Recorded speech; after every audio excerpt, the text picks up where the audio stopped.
Hello everyone and welcome to the Pippins pregame show. I'm Chris Rosado Jr. The Pippins are coming off their 9th straight win, a 9-3 victory last night against the Cascade Collegiate League's showcase team. Tyler Frieders turned in a quality start, 6 innings, gave up 2 runs and struck out 7 along the way. The Pippins also benefited from some strong performances out of the pen from Case Matter, Peyton Robertson, and Kenny Johnson, who was lights out in the 9th. Offensively, it was the bottom half of the lineup as the last 4 hitters in the lineup accounted for 7 out of the 9 runs that the team scored in last night's contest. And just pass the buck back up to the top of the order, which is what you want. Hits that one just inside the third base bag. It's a base hit for Shanks. 1 run will score. It's Olson, Michael Carpentier Jr. with a big smile to the dugout as he rounds third and scores. And it's a 2-run double for Alex Shanks down the third base line. Today, of course, is Father's Day. The Pippins running a great promotion where kids could treat their fathers to a special day at the ballpark. Kids tickets, buy one, get the dad in for free. Also, kids and dads can play catch on the field after tonight's game. A special shout out to my father, Chris Rosado Sr., hopefully watching the game here tonight from his home. Tonight, it's the Cascade League Showcase team once more against the Pippins. They'll finish out the series tomorrow night. When we come back, we'll get you ready for tonight by recapping what happened last night in case you missed it right here on the Pippins pregame show.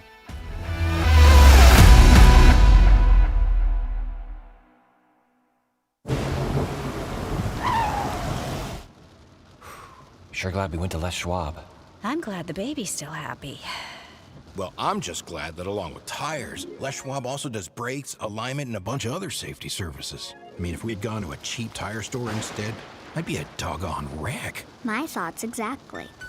Les Schwab Tires, proud to be ranked #1 in overall customer satisfaction for aftermarket tire replacement by J.D. Power 2 years in a row. Our staff loves baseball, and we know how to match you with the perfect vehicle that fits your baseball lifestyle. We know that you'd rather be getting ready to head to the field or the big game, so we make sure you have the most efficient and stress-free experience as possible. So if you're a baseball fan in the market this month for a newer vehicle, go online or give us a call so that you can set up a time for you to experience our easy and upfront pricing and our hands-on trade-in process that will really ensure you have a great experience and get a great value while shopping with us. Harvest Auto, where we're happy to support you and the activities you love.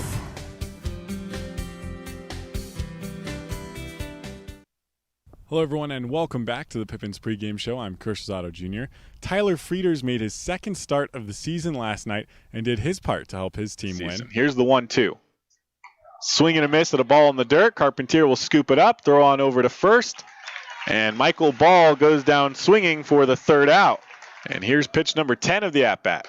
Swung on and missed, and Frieders gets Lukey swinging for the 1st out of the inning. Delivers. Swung up high, strike 3. They go down to first, and they get Eric Lukes.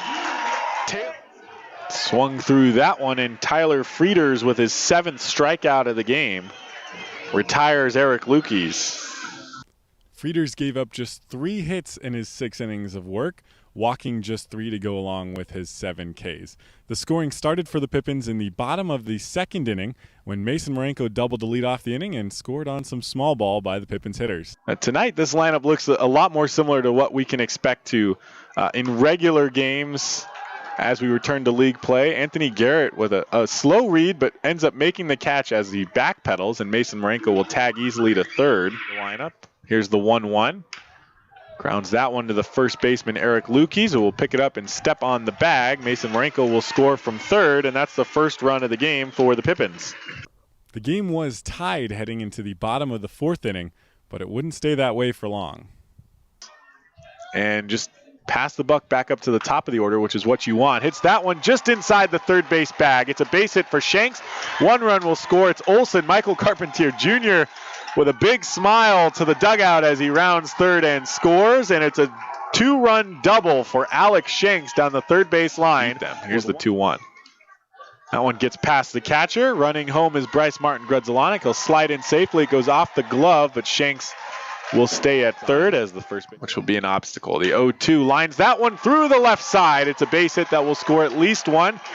Here comes Graves from second, and he will score, so it's 2 runs scored. Alex Shanks and Chase Graves on the base hit by Willie Lajoie. The CCL's showcase team would score 1 run in each of the 3rd, 5th, and 7th innings, but the Pippins capitalized on an error in the bottom of the 7th to put the game just out of reach. And the Pippins in the bottom of the 4th put 5 on the board to give them a 6-1 lead. Grounded to the second base side, Aaron Barber goes under his glove. Sam Olson on his way to third. Carpentier thought he was going to ground into a fielder's choice for the 3rd out. Here comes Sam Olson to score, and he's safe. But he takes out the home plate umpire, who now comes up to make the call. And just a comedy of errors on that one leads to the 7th run of the game for the Pippins. Third, it was a close play at home, but ended up getting around the catcher. Bryce lines this one down the third base line. Michael Carpentier Jr. will score from second, and Bryce Martin Grudzelanek on his way into second for a stand-up double. His first game for the Pippins. Have yourself a night, Bryce Martin Grudzelanek. He's 2 for 2 and add 2 walks to the mix as well. Grudzelanek with a double of his own to drive home Carpentier. This one lined into right field. Will Bryce get waved home? He does. The throw will come in, not cut off. The throw not in time. Bryce Martin Grudzelanek scores. Alex Shanks thrown out at second as he tried to move over on the throw, but not before the Pippins score their 3rd run of the inning. They now lead 9-3 as we head in. The Pippins were victorious 9-3 last night. They're in search of their 10th straight win here tonight in Game 2 against the CCL's showcase team. We'll be right back with lineups and first pitch. Game 2 underway in just moments. Stay connected and let Perry Technical Institute provide you with essential skills to take your career to the next level. Perry Tech offers 14 specialized programs, from instrumentation and industrial automation to medical technologies, agricultural and diesel equipment technology, and professional truck driving. In as little as 5 weeks, you could be on your way to a new rewarding career. Call Perry Technical Institute today at 509-453-0374 or visit perrytech.edu. What has not traveling this last year really cost us? How about our peace of mind? It's time for a change of pace. Time to put aside the stress of the last year and get a new perspective with Fly YKM. Take back the time you lost and save time for what really matters. It's time for Fly YKM. Fly faster. Fly safer. Visit flyykm.com and connect to over 88 cities today.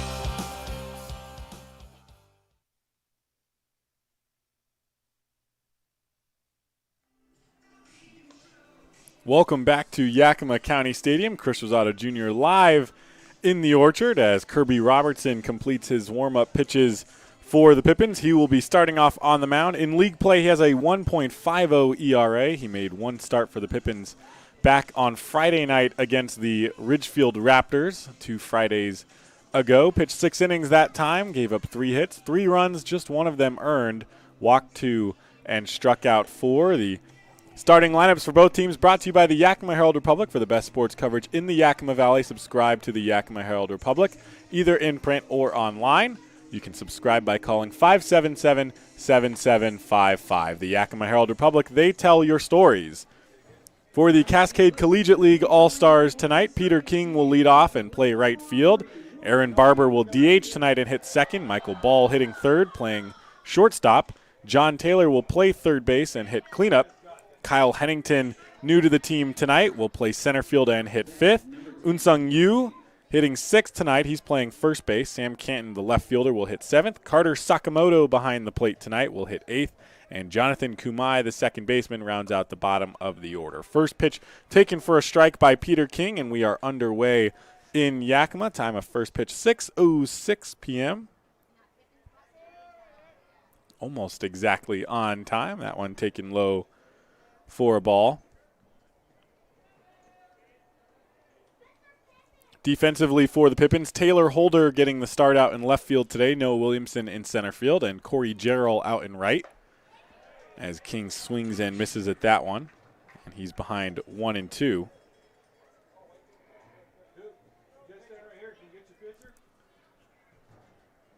Third base, Bryce Martin Grudzelanek getting his second start in his second game with the team. That one fouled away. Connor Cabalas at shortstop, Chaz Myers at second base, and Blake Dickman at first base. Sam Olson behind the plate tonight.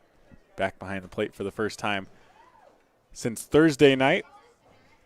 when he was hit on the hand by that swing on the catcher's interference. Here's the 1-2, swings and misses, and Peter King goes down swinging for the first out of the first inning. Now to bat for the CCLS, number 22, Aaron Barber.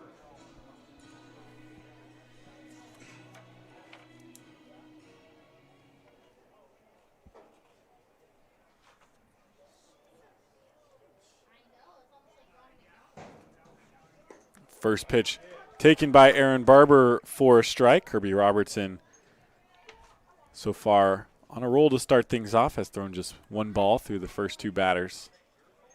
Here's the 0-1 to Barber. That one a backdoor breaking ball that I think just missed high.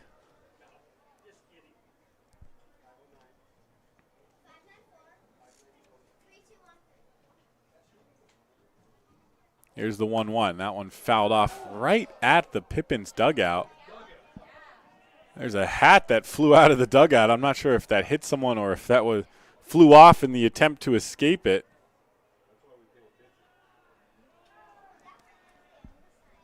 So Aaron Barber still alive with the 1-2 count. Robertson works out of the windup with nobody on. Here's the 1-2. That one popped up out of play on the third base side. Cascade League All-Stars today in their road grays, the forest green numbers and logo, as well as a pinstripe down the side of their pants. The Pippins in their familiar Electric City jerseys, as they've decided to call them. Taken for a ball, and it's 2-2.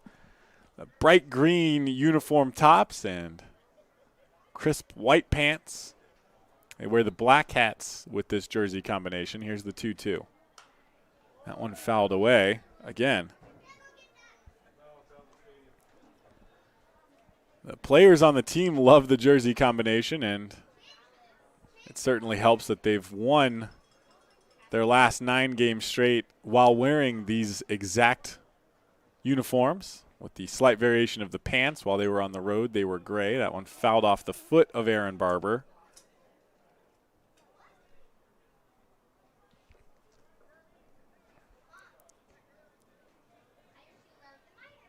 So they won 2 games in Bellingham after losing the first in Bellingham. They tried the bright green jerseys with the gray pants and won both of those games to win the series. So they came back and wore the white pants with the green tops for all 3 games of the Ridgefield series and swept the Raptors. So they just decided to keep it going and haven't stopped since, and haven't stopped losing since. Barber takes a ball to work himself into a full count. Here's the payoff pitch. Breaking ball inside and barely gets a piece of it.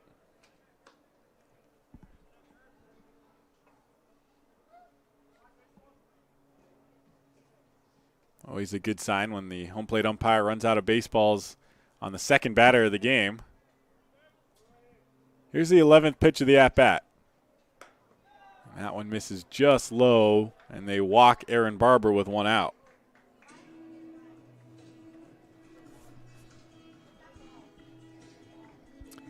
That brings up Michael Ball. Last night's game, he went 0 for 3. He walked twice and struck out twice.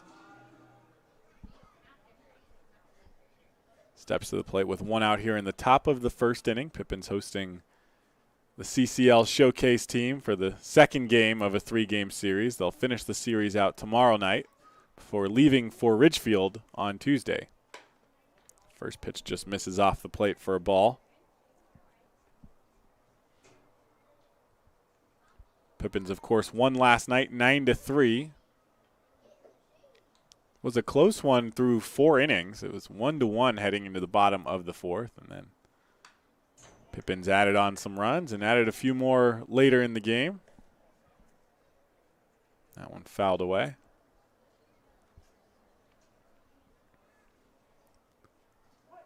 A little bit of a contrast last night to most of the wins the Pippins have had, where they jump out to an early lead as they go up high, and Michael Ball swings through that one to fall into a 1-2 count.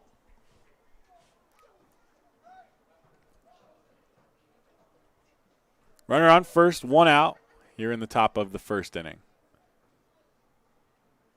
Ball batting from the right side. Here's the 1-2. And that one misses low, just above the laces, and it's 2-2.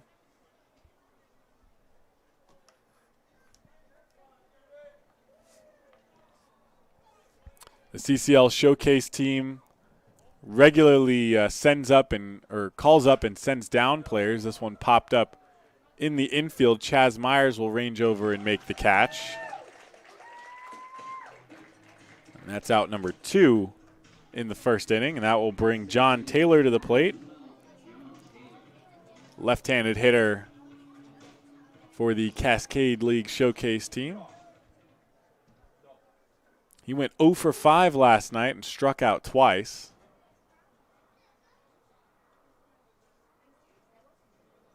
Kirby Robertson working out of the stretch with the runner on first now.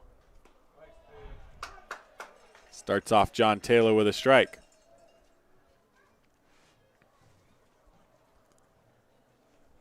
Robertson, I mentioned, made the one start against Ridgefield in league play. Did make one other appearance as Taylor pops that one up out of play. Back on Tuesday against the Northwest Star Nighthawks, he came in for 1 inning of work. Gave up just 1 hit in that inning, no runs, no walks, and no strikeouts. Here's the 0-2. That one misses up high.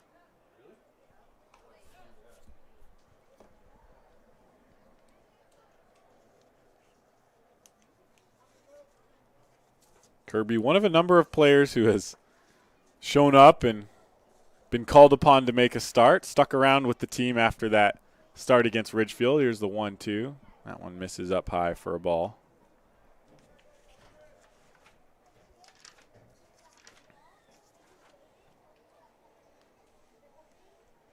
Part of the reason he stuck around is he threw a good number of strikes. Here's the 2-2. That one lined down the first base line. It will bounce off the wall in the right field corner. Takes an awkward angle, and Corey Jarrell has to race to it. Coming around to score is Aaron Barber. The throw sails over the head of Sam Olson, but Kirby Robertson back there to prevent the runner from advancing. It's a RBI double for John Taylor. But the Cascade League All-Stars on the board first in this one.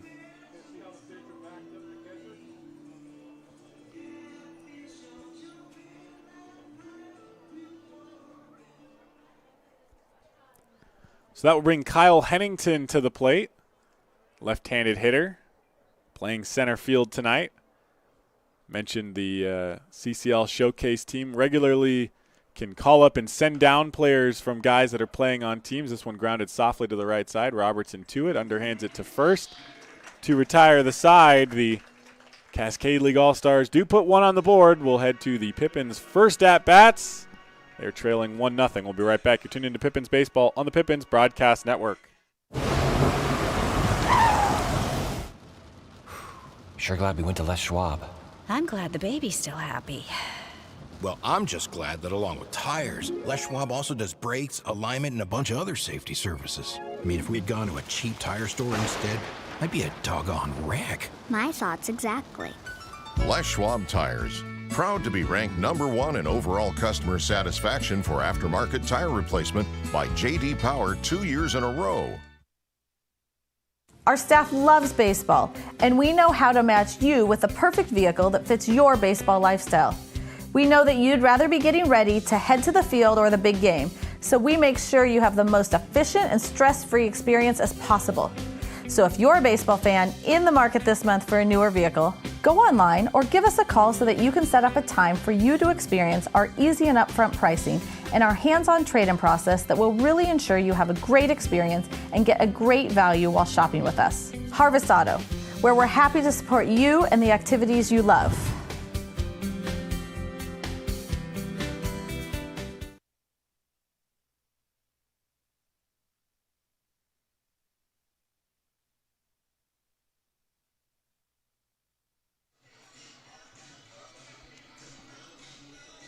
Welcome back to Yakima County Stadium, the Orchard for the bottom of the first inning. The Pippins trailing 1-0 after the Cascade Collegiate League All-Stars pushed across the run. Aaron Barber walked with 1 out, and then with 2 outs, John Taylor doubled him home. First time between yesterday and today that the Showcase team was able to get out in front of the Pippins, and they do it before the Pippins have a chance to hit. So we'll see how Yakima responds here in the bottom of the first. For the Pippins, it will be Corey Gerald leading off. He's the right fielder tonight. The shortstop, Connor Cobalis, hitting second. Willie Lajoie in the lineup as the DH, hitting third. Noah Williamson, the center fielder, will hit cleanup tonight. The catcher, Sam Olson, hitting fifth. Blake Dickman at first base, hitting sixth. Bryce Martin Grudzelanek moves up a spot in the lineup. He's hitting seventh tonight as the third baseman once again. Chaz Myers hitting eighth. He's playing second base, and Taylor Holder rounds out the bottom of the order playing left field. Gerald, the left-handed hitter, leads things off for the Pippins. First pitch taken on the outside corner for a strike. James Spickelmeyer, the starting pitcher for the Cascade Collegiate League All-Stars, a tall, lanky right-hander with a way over-the-top arm slot as Gerald fouls that one off. That is a much different arm angle for the ball to be coming from, especially with a pitcher that tall. I mean, the ball essentially is moving directly up and down to the hitter. This one lined down the left field line, but just tails foul.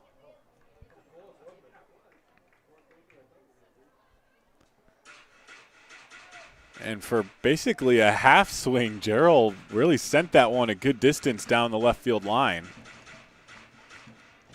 If it was able to stay in, it probably would have cleared the fence if not bounced off of it. Here's the 0-2 to Gerald. They go back door, but it doesn't come across, and it's 1-2. Gerald did not play yesterday in the series opener against the Showcase team, but he did play all 3 games Tuesday through Thursday as the Pippins started non-league competition, as he fouls that one off out of play. He went 5 for 15 in those 3 games, scored 3 runs, drove in 2, and had a double.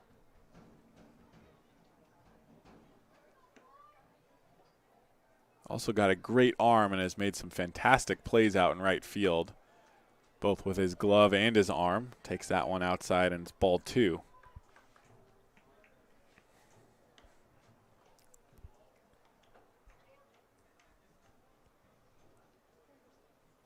Here's the 1-2. That one lined back into center field. Kyle Hennington chasing forward, dives, and makes the catch for out number 1.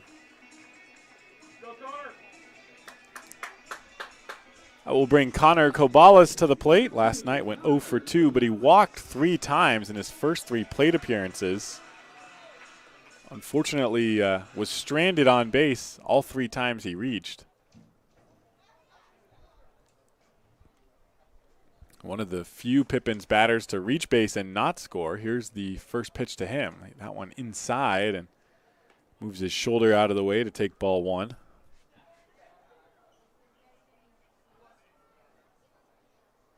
Here's the 1-0. They go up high, and he sends that one out of play.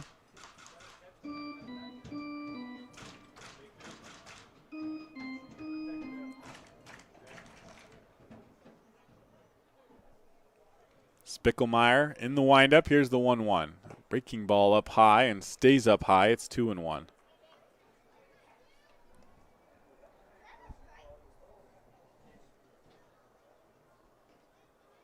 Try again with the 2-1. That one just on the hands. It's a soft grounder up the middle. Michael Ball races to it, throws on over to first in time, and Connor Cobalis is the second out of the inning. That brings us to Willie Lajoie. We'll take you back to last night when Willie Lajoie extended his on-base streak to 10 games with a 2-run hit in the bottom of the 4th to give the Pippins a 5-1 lead at the time.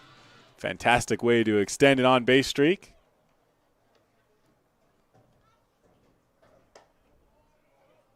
Lajoie takes the first pitch up high and inside for a ball, and it's 1-0.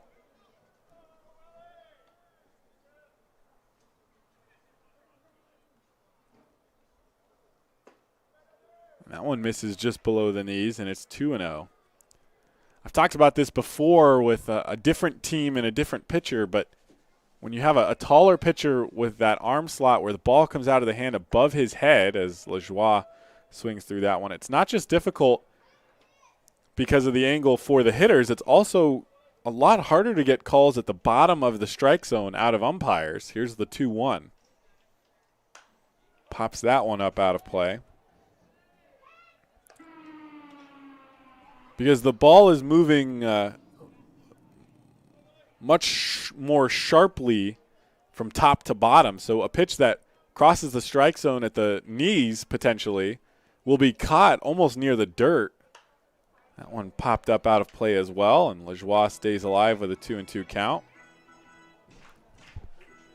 So it's a lot harder to get those calls at the bottom of the zone when the arm slot looks like that from a taller pitcher. Here's the 2-2. Misses up high. So we'll have to see whether Spickelmeyer doesn't get as many calls in that area as the night goes on. 3-2 with 2 outs. Here's the payoff pitch. That one misses low, and they walk Willie Lajoie, and I think that might be a good example right there of a pitch that really could have been 50-50. It looked right about the bottom of the zone, but it's going to be tough to get. That brings Noah Williamson to the plate. Played last night. Went 0 for 4 in that one with 3 strikeouts.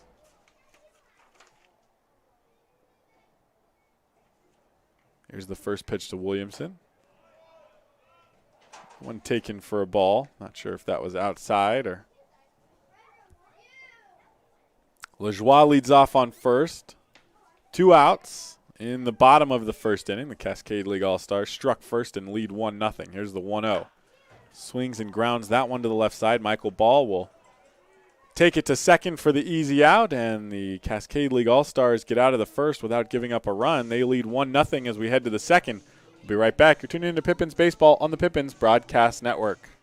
Stay connected and let Perry Technical Institute provide you with essential skills to take your career to the next level.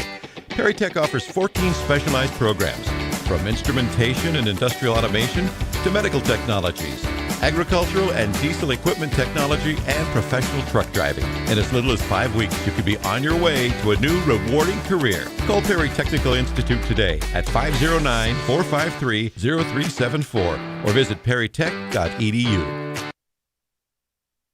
What has not traveling this last year really cost us? How about our peace of mind? It's time for a change of pace. Time to put aside the stress of the last year and get a new perspective with Fly YKM. Take back the time you lost and save time for what really matters. It's time for Fly YKM. Fly faster. Fly safer. Visit flyykm.com and connect to over 88 cities today.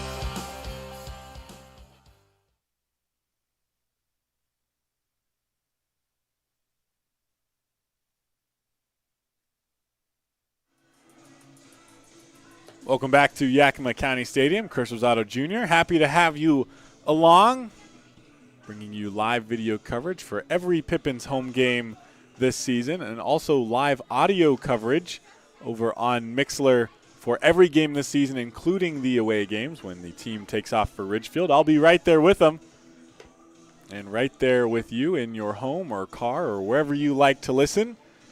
You can find us on Mixlr at Pippins Baseball, or just simply visit pippinsbaseball.com/live. And the link to the video and audio broadcasts are right there for you.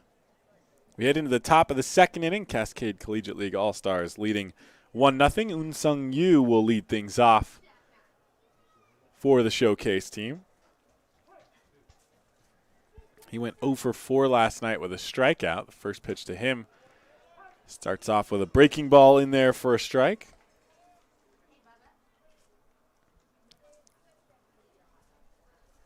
Here's the 0-1.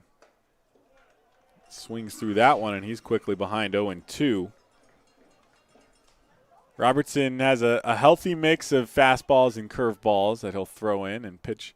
Throw them both at really any spot in the count. Here's the 0-2. That one taken, strike 3 by Yu.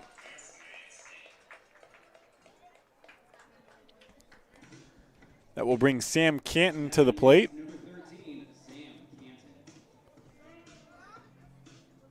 Canton, a true freshman, will be headed to Gonzaga, I was told, by Owen Wild, who will be his teammate in the fall. Canton, a left-handed hitter, bats with one out.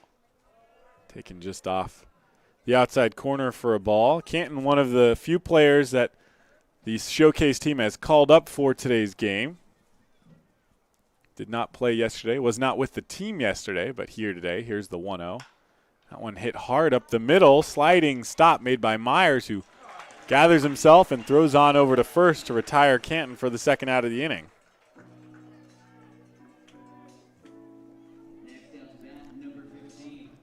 Chaz Myers just has a way of making difficult plays look routine out in the middle of the infield. Kobalis will do the same thing out at shortstop. He had a few plays last night that a normal shortstop would have not had a chance of making, and he at least made close. Carter Sakamoto will hit. Talk about crowding the plate. First pitch lines that one out of play down the first base line. His feet are, both of his feet right about on the inside line of the right-handed batter's box. In a bit of a crouch in his batting stance. Catching tonight, did not catch last night.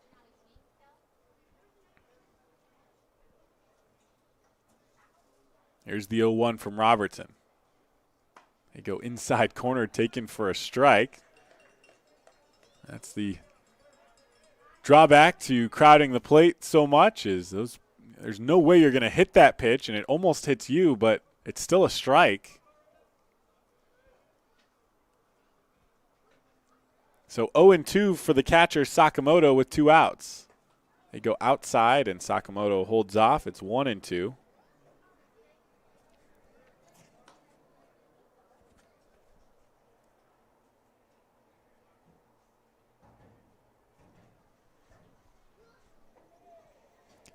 On deck is Kumai, if we get to that point, and then the top of the order. Here's the 1-2.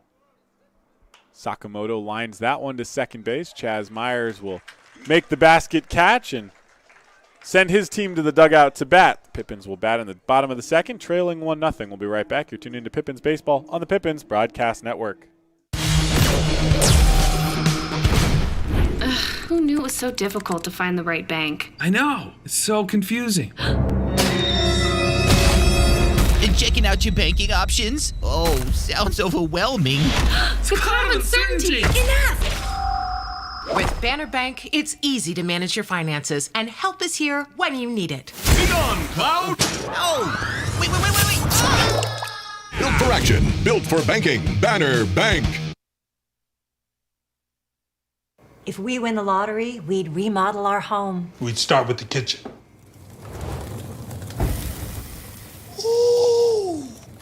And out back is where the big trucks will go. Wow! Ben, you don't even live here anymore? Hey, don't forget about Grandma. Okay, family meeting. Come on, welcome to the Ice Dome. Welcome back to Yakima County Stadium. James Spickelmeyer out for his second inning of work. The Cascade Collegiate League Showcase team leading 1-0. Leading off for the Pippins will be Sam Olson, Blake Dickman, and Bryce Martin Grudzelanek. 5, 6, and 7 for Yakima Valley.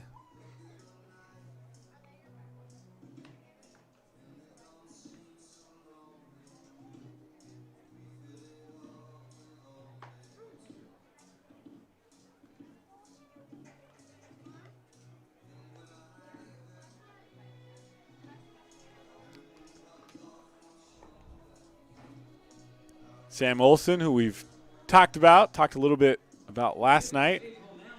Thursday was the starting catcher for the Pippins against the Redmond Dudes and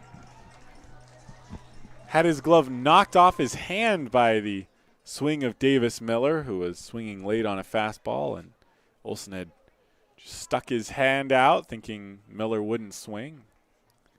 They pulled him from the game that time because there was a little bit of swelling and just a make sure everything was okay, get it checked out immediately as he takes ball 1.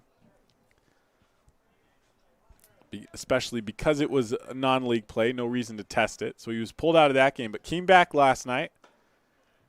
Said he had a little bit of swelling on the hand, but it went down and ultimately was pretty much fine by Friday. They had Friday off, so he played last night as the DH.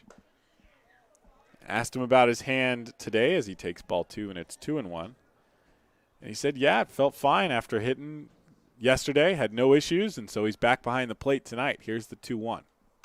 That one off the end of the bat.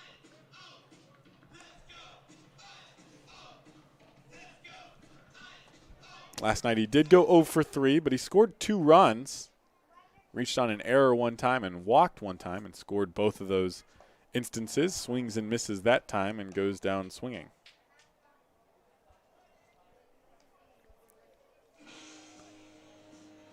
That brings Blake Dickman to the plate.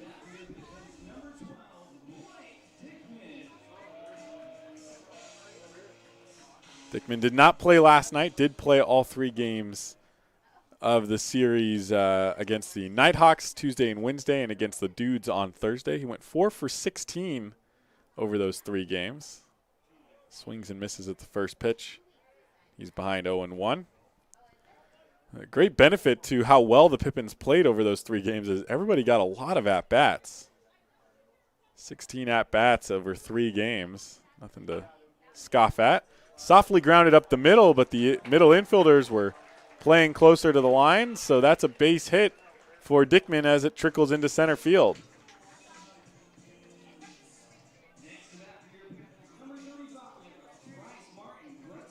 That brings to the plate Bryce Martin Grudzalonic.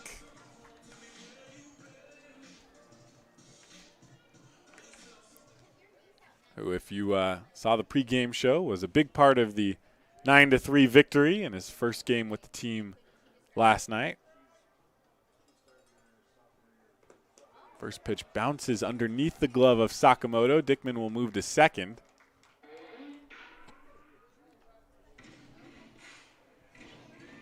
It's 1-0 for Bryce Martin Grudzalonic. Blake Dickman now on second base. 1 out in the bottom of the second inning. The Pippins trail 1-0.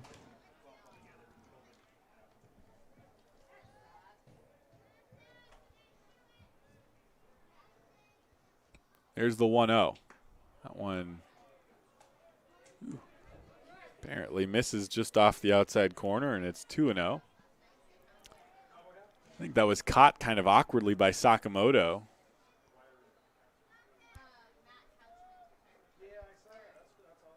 Here's the 2-0 to Bryce. Pops that one up. Foul territory, but does the first baseman see it and didn't get underneath it. It bounced and hit him in the sunglasses, so Bryce gets another opportunity.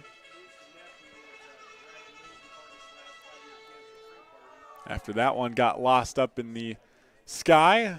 Another great day for baseball here in Yakima. 88 degrees at first pitch. Some clouds out above the hills beyond the outfield wall, but none above the stadium at this time. Nice and sunny. Here's the 2-1 to Bryce. Breaking ball doesn't come back down, and it's 3-1.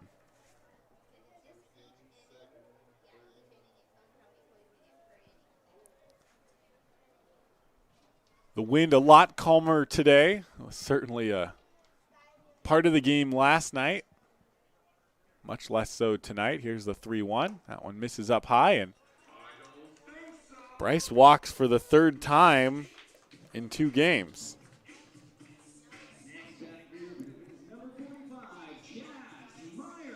So an early mound visit here in the 2nd inning from Sakamoto to Spickemeyer.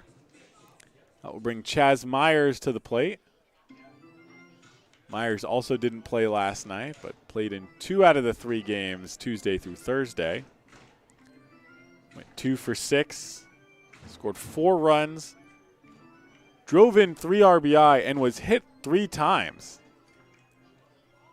Certainly makes his presence known whenever he gets into a game, offensively and defensively. Has played second, third, and shortstop at various times for the Pippins. So runners on first and second with one out for Myers here in the bottom of the second. The first pitch misses up high for a ball.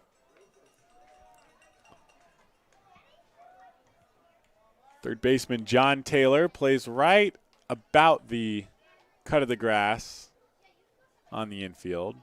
Middle infielders more towards the middle. And first baseman Yu is right about the same distance as Bryce Martin. Grudzelanek is leading off as Myers fouls that one off, and it's 1-1.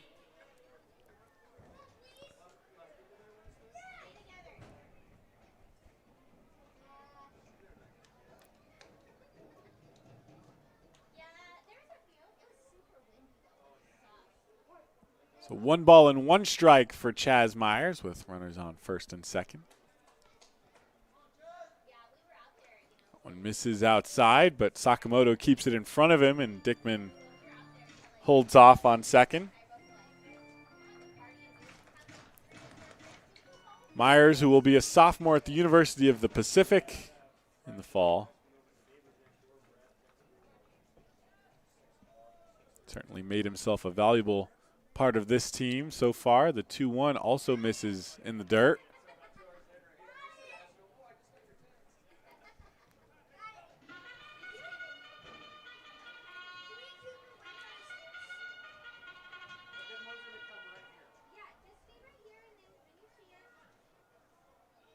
Runners on first and second. Taylor Holder, the bottom of the order for the Pippins, is on deck with 1 out and a 3-1 count for Chaz Myers. Here's the pitch from Spickelmeyer. Swings and misses, and the count is full.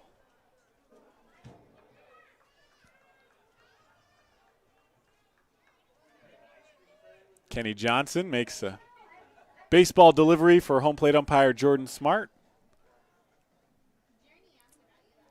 Keeps himself involved in every game. He's one of the more active guys, has to keep himself active throughout the game. So he's taking that responsibility upon himself. Here's the 3-2. That one misses in the dirt, and Chaz Myers walks to load the bases with 1 out for Taylor Holder. Second walk in a row issued by James Spickelmeyer.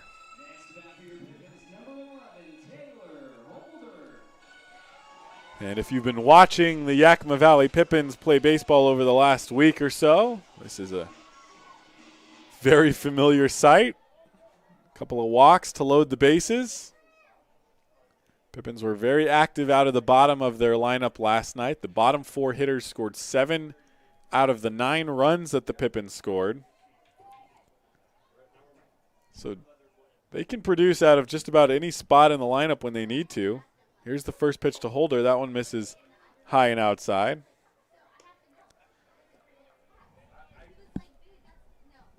But they've also shown a willingness to just allow themselves to get walked with the bases loaded or otherwise. Here's the 1-0. That one misses up high again, and it's 2-0. At this point, you almost consider just giving Holder the take sign and seeing if Spickelmeyer can throw a strike, as he seems to have lost it here the last few pitches. Here's the 2-0. That one misses low, and it's 3-0. Holder will definitely be taking now. Behind him at the top of the order, it'll be Corey Jarrell to bat.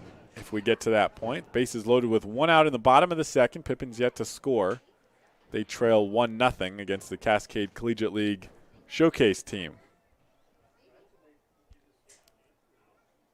Here's the 3-0 from Spickelmeyer. That one taken for a strike.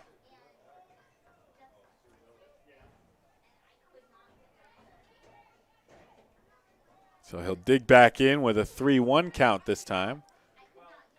First baseman Unsung Yu now playing in front of Chaz Myers. Here's the 3-1. That one gets past the catcher, but it's ball 4 anyways. All the runners will just move up the 1 base. And the first run of the game scores for the Pippins on a walk.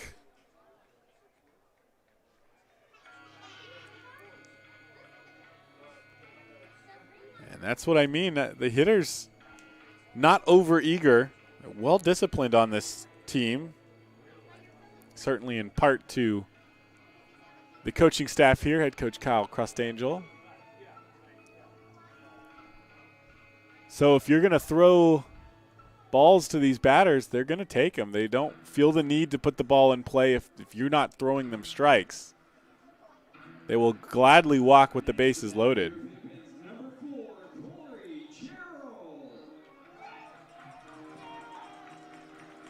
Second mound visit here in the second inning for the Cascade League Showcase team, and now Corey Jarrell will step to the plate. Lined out to center fielder Kyle Hennington.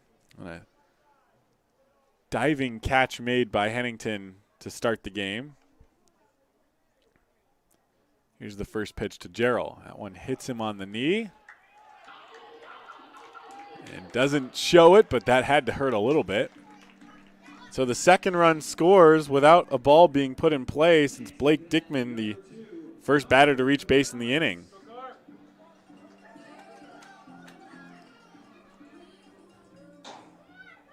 Pippins take a 2-1 lead. Brings Connor Kobalas to the plate. Grounded out in the first inning.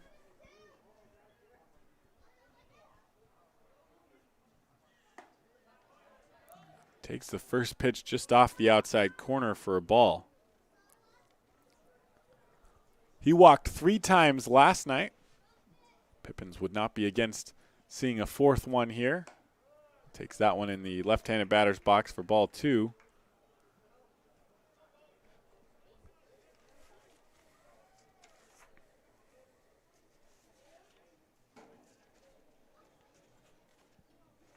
Here's the 2-0. That one taken at the knees for a called strike, and it's 2-1.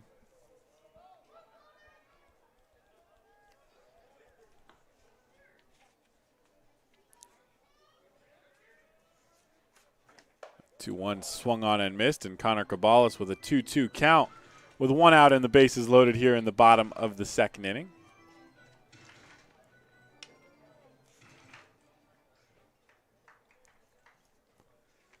Jordan Smart, the home plate umpire here tonight in this one. Here's the 2-2 to Kobalas. Fouls that one off back to the backstop.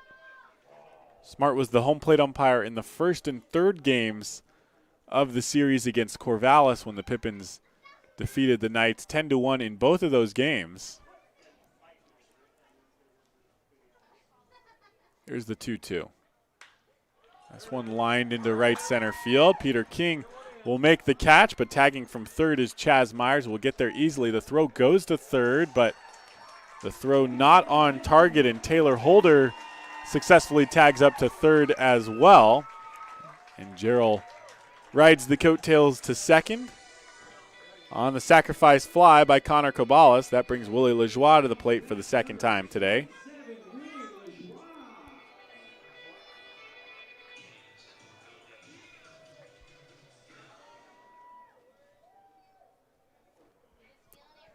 Lajoie walked back in the first inning.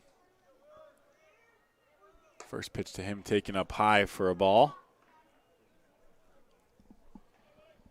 Pippins now lead 3-1.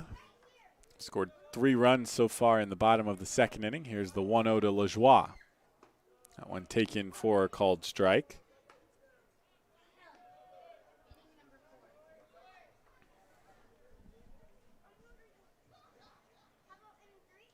Spickelmeyer working out of the windup with runners on second and third. This one popped high right side of the shallow right field, and the catch made by Jonathan Kumai, who made it look interesting at least. So the Pippins go down after scoring 3 runs in the bottom of the second. We head to the third. Pippins lead 3-1. We'll be right back. You're tuned into Pippins Baseball on the Pippins Broadcast Network.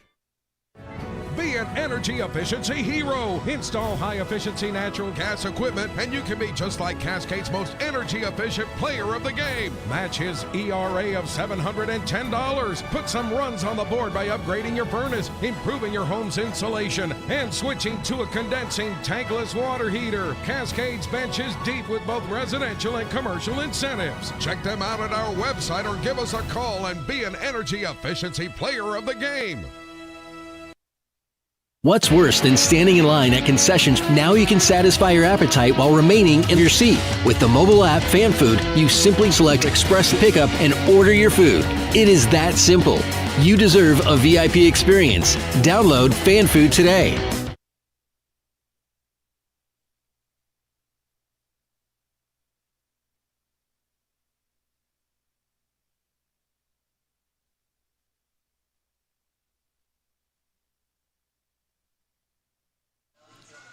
Welcome back to Yakima County Stadium. The Pippins with a 3-1 lead as we head into the top of the third inning.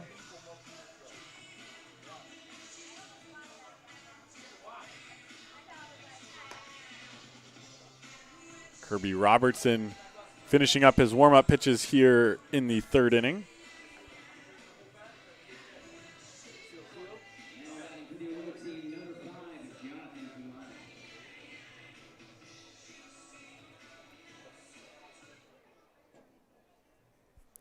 So far through 2 innings, Robertson has given up 1 hit, 1 run, walked 1, and struck out 2. Here's the first pitch to Jonathan Kumai, who leads things off for the Cascade Showcase team. Takes the first pitch for a ball. It's 9-1-2 for them in this inning. Here's the 1-0. Popped up high, just beyond the second base bag. Chaz Myers will make the catch for out number 1.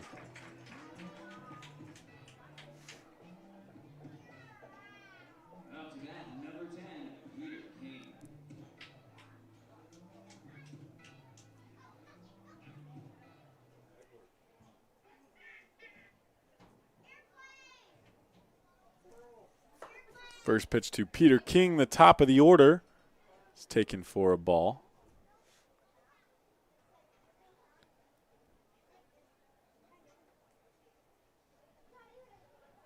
Robertson threw the windup. The 1-0 popped up again in the infield. Connor Cabalas makes the catch right about at the second base bag. So Myers and Cabalas exchanging fly-out catches there. And there's a quick 2 outs in the top of the third inning for Aaron Barber. Look to change the momentum. Bats from the left side. Here's the pitch. Taken low for a ball.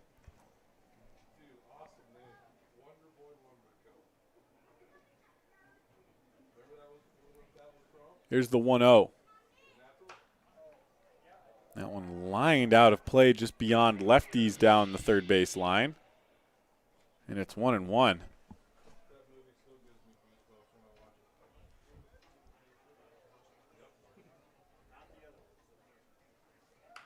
1-1 on the hands. Soft one up the middle. Cabalas barehands it. The throw over in time.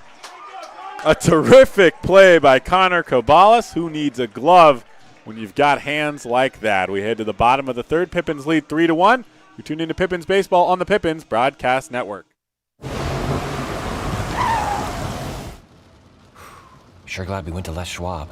I'm glad the baby's still happy. Well, I'm just glad that along with tires, Les Schwab also does brakes, alignment, and a bunch of other safety services. I mean, if we'd gone to a cheap tire store instead, I'd be a doggone wreck. My thoughts exactly. Les Schwab Tires. Proud to be ranked #1 in overall customer satisfaction for aftermarket tire replacement by J.D. Power 2 years in a row. Our staff loves baseball, and we know how to match you with the perfect vehicle that fits your baseball lifestyle.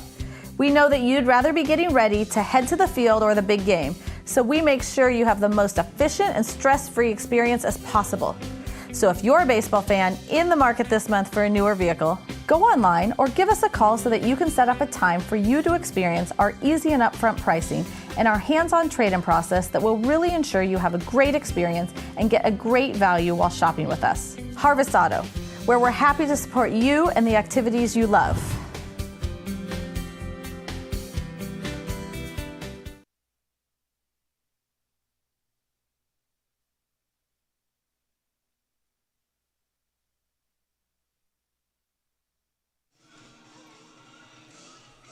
Welcome back to Yakima County Stadium. The Pippins leading 3-1 as we head into the bottom of the third inning. Connor Caballas with a great barehanded play up the middle.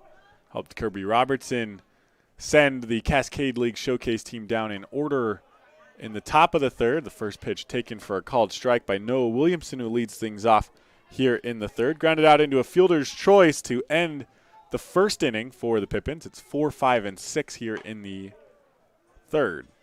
Takes the 0-1 outside for a ball, and it's 1-1.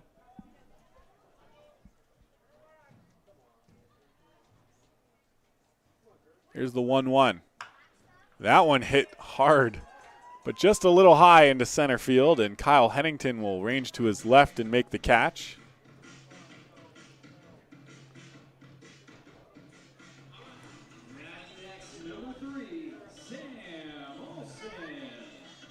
Probably doesn't appear like it watching at home, but certainly a hard hit ball off the bat of Noah Williamson. But just hit up instead of out.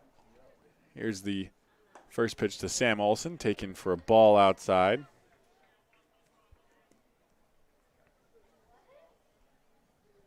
Here's the 1-0. That one off the glove of Sakamoto and taken for a ball.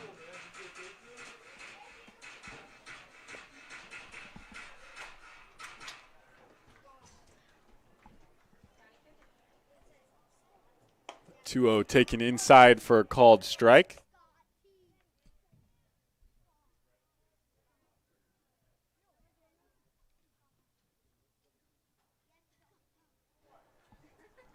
So 2 balls and 1 strike for the catcher, Olson. Pitch from Spickelmeyer, swung on, caught a piece of it, tipped it back into the glove, and it's 2-1, or 2-2 rather.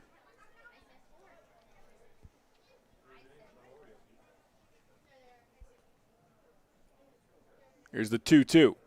That one in the dirt. Sakamoto blocks it, and the count is full for Olson. Struck out swinging to lead off the bottom of the second inning before the Pippins. Blake Dickman had a base hit. Bryce Martin, Grudzelanek, Chaz Myers, and Taylor Holder walked to force 1 run home. Corey Jarrell was hit by a pitch to force a 2nd run home. And then Caballas had the sacrifice fly to drive in the 3rd run for the Pippins. Here's the 3-2 again for Sam Olson. That one misses up high, and he walks. A strikeout and a walk for Olson. That brings Blake Dickman to the plate, 1 for 1. The only base hit of the night for the Pippins, despite the 3 runs.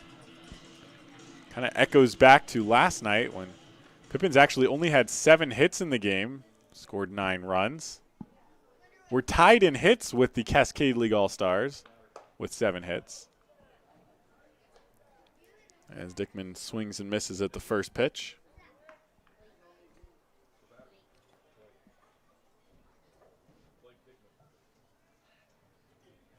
Here's the 0-1. That one low. Sakamoto blocked it but didn't know where it was. Ran left and the ball went right, and so Sam Olson easily moves to second on the pass ball. That didn't even pass Sakamoto. That's where the communication from your bench and your teammates on the field really helps. When your team has come together, it's a lot harder in a situation like this with the showcase team. The roster can switch on a day's notice. A lot harder to build the type of camaraderie that the Pippins have put together through the first few weeks and really from day one have had. Here's the 2-1 to Dickman. That one taken outside, well outside for a ball. Sam Olson on second with 1 out. Here in the bottom of the third inning, the Pippins lead 3-1.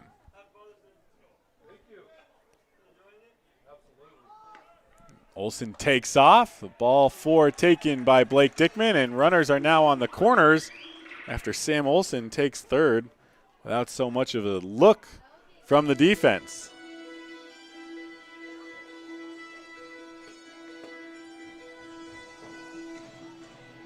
That will send Bryce Martin Grudzelanek to the plate. A pitching change will take place. So we'll use this opportunity to take you back to last night. Bryce Martin Grudzalonic in his Pippins debut. What a debut it was. He walked twice. One of them he stole second base and moved over to third on the error off the glove of the second baseman, Aaron Barber. Earned his first hit with the Pippins and then followed that up with his first double and scored a run to give the Pippins an 8-3 lead at the time. Pippins, of course, the double scored the run to make it 8-3. Turns out there wasn't a pitching change for the Cascade League All-Stars. Bryce has started off with a ball off the outside corner. I thought I saw the pitcher jogging in from the bullpen, but no change was made. So runners on the corners with one out. Steps off, Spickelmeyer does. Sam Olson, the catcher, at third base. Blake Dickman at first, who just walked, playing first base here today. Bryce batting, playing third base. Played third base last night as well. Here's the 1-0. That one off the glove of Sakamoto. Olson with a late start goes home. No throw to the plate, and he scores the fourth run of the game for the Pippins.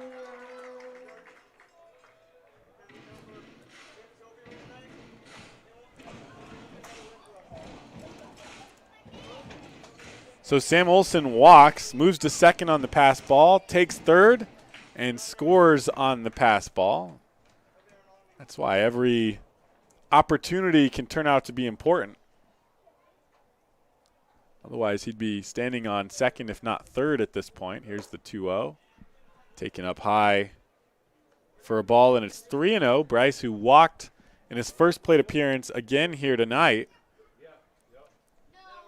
potentially might walk in his first two plate appearances in both of his first two games.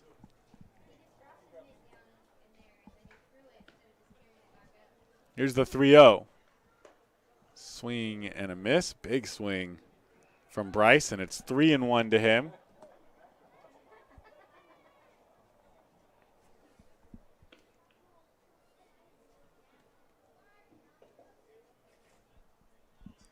Three balls and one strike. Blake Dickman on second. They had the play on at second, but Spickelmeyer just steps off and doesn't throw.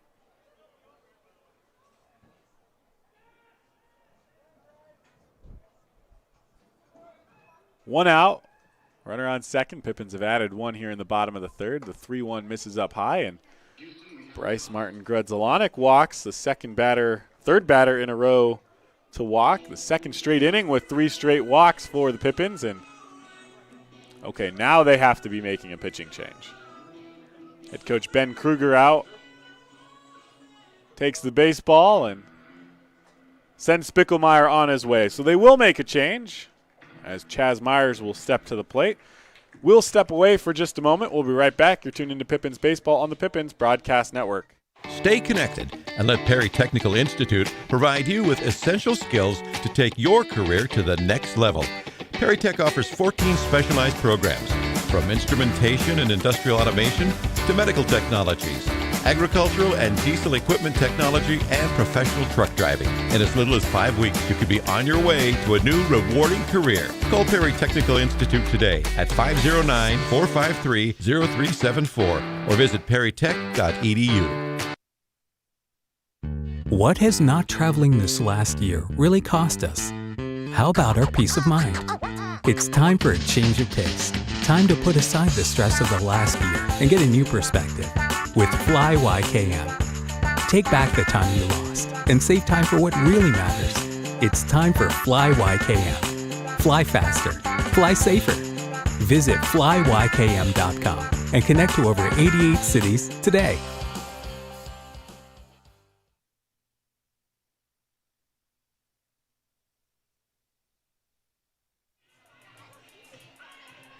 Welcome back as we look to continue the bottom of the third inning. The Pippins have pushed across a run. It was Sam Olson who walked with one out, moved to second on a pass ball, stole third, and then scored on the pass ball by Spickelmeyer. Blake Dickman also walked, and Bryce Martin Grudzalonic just walked to end Spickelmeyer's day. He made it through 2 1/3 innings. He gave up just one hit, but walked 7 and hit 1 Pippins hitter. Had just 1 strikeout. So far is on the hook for 4 runs. There's 2 runners on base when we resume play, and those 2 runners will be his responsibility as well. And taking over is Luke Stutzman, one of the players, added to the CCL Showcase team roster for this contest. Right-hander, make his first appearance of the game. Blake Dickman on second, Bryce Martin Grudzelanek on first. Chaz Myers will step to the plate with 1 out here in the bottom of the third. Pippins leading 4-1. Here's the first pitch. Grounds that one just foul past head coach Kyle Crustangel. That play was just off to the side of Crustangel. I don't really think he had a chance at that one. I won't credit him with the error on that play.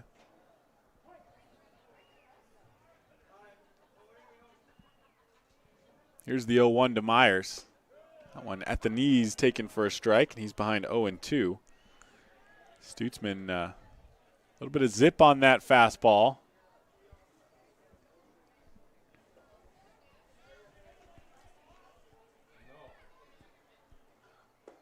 And they change speeds, and I'm not exactly sure what Myers was asking for on that one, but he goes down swinging.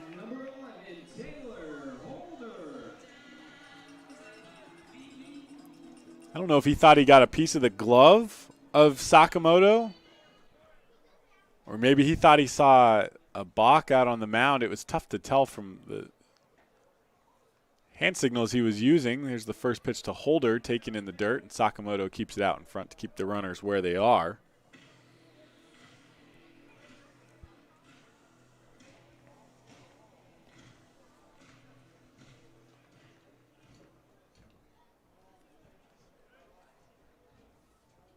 Taylor Holder at the plate. Walked, was one of the 3 straight walks in the second inning. That one bounces in the left-handed batter's box. Sakamoto can't keep it in front of him, and Dickman moves up to third. Bryce to second. Now 2 runners in scoring position for the left fielder Holder.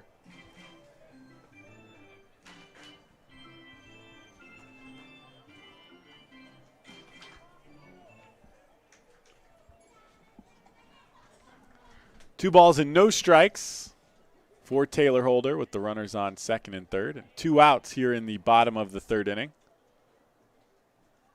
Swung on and missed. And it's 2-1.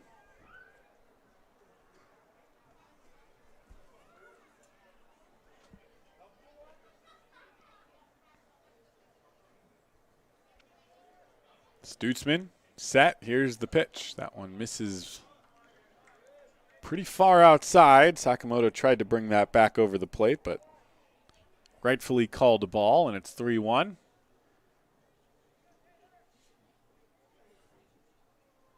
Here's the pitch.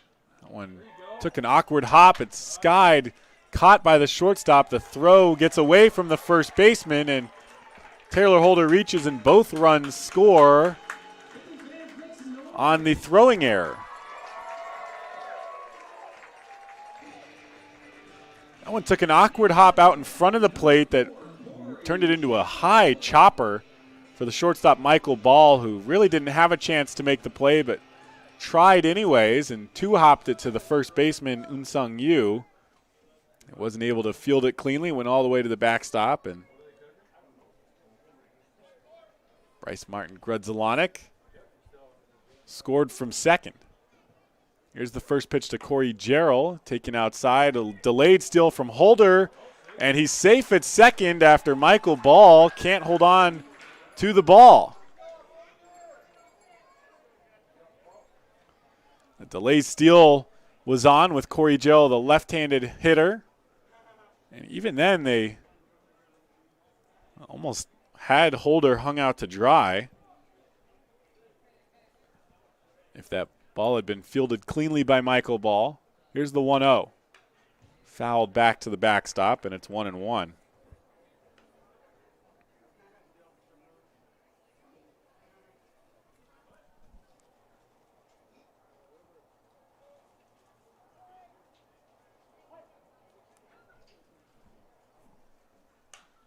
1-1 fouled out of play.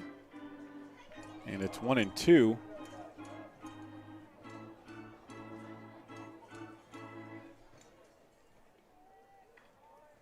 So they did give the base hit to Taylor Holder, I think rightfully so on that play. Second hit of the game for the Pippins, and they've now scored 6 runs. They lead 6-1 here in the bottom of the third. The 1-2 taken high and outside for a ball to Gerald, and it's 2-2.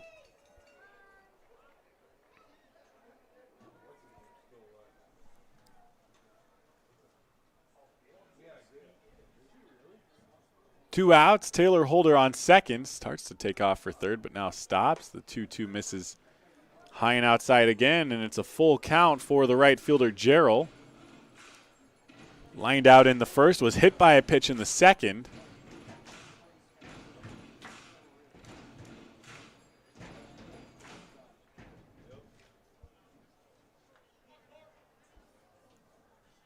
So 0 for 1 today. Here's the 3-2. Lines that one into left center field, tailing away from the center fielder who won't catch it. It'll one-hop the warning track. Taylor Holder easily scores from second. Gerald thought about stretching it out into a triple, but stops at second for a stand-up RBI double, and the Pippins lead 7-1 in the bottom of the third.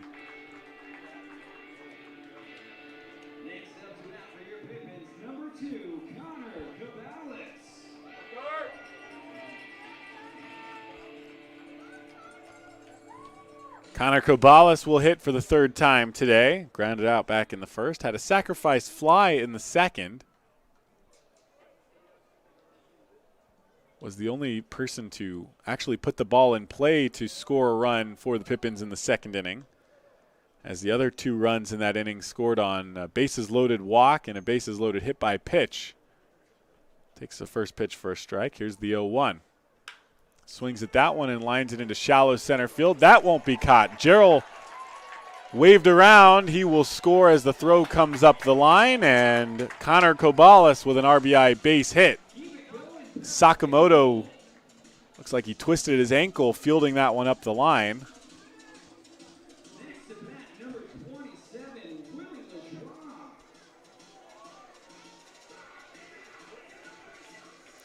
Pippins have now scored 5 runs in this inning.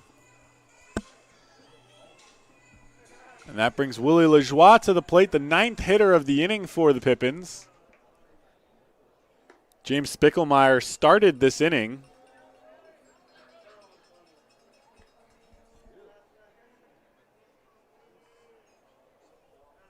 He's responsible for 6 runs out of the 8 the Pippins have scored.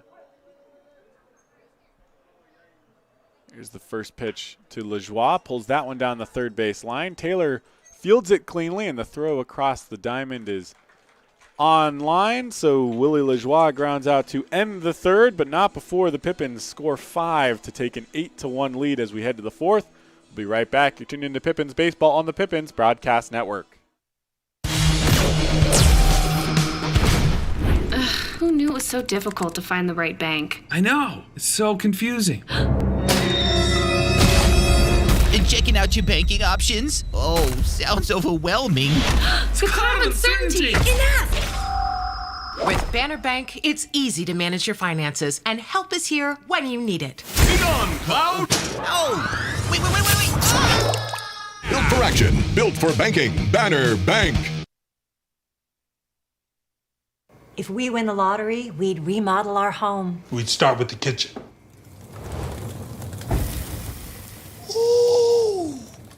And out back is where the big trucks will go.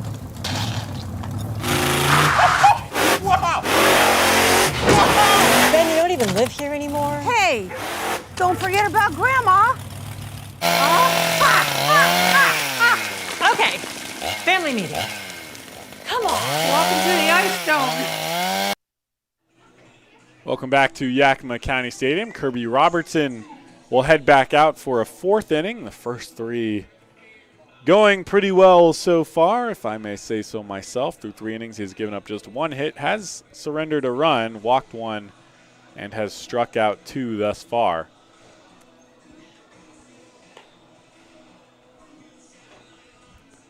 To start things in the top of the 4th inning, he'll face the 3, 4, and 5 hitters in the Cascade League All-Star lineup. Michael Ball will lead things off.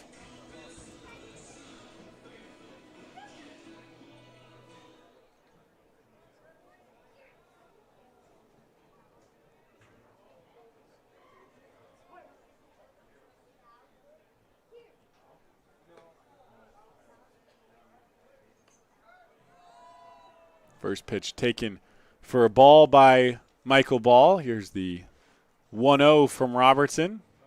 That one hit hard right side, and Dickman was diving, and it took an awkward hop over his glove into right field. So it's a leadoff base hit for Michael Ball.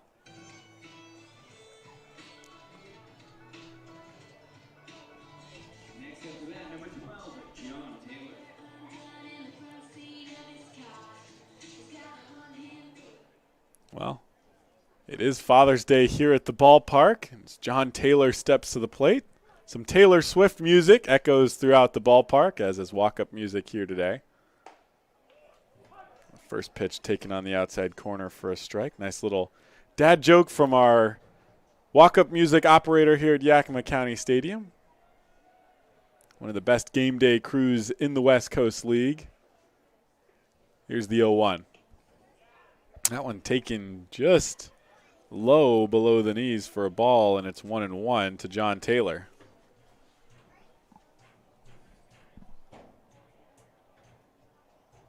Michael Ball leads off on first. No outs here in the top of the fourth. Pippins leading 8-1. Here's the 1-1. Swings and misses, and he's behind 1-2.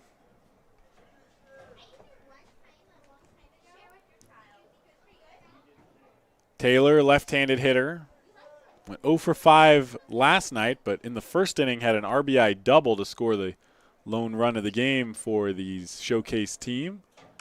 1-2 fouls that one away to stay alive.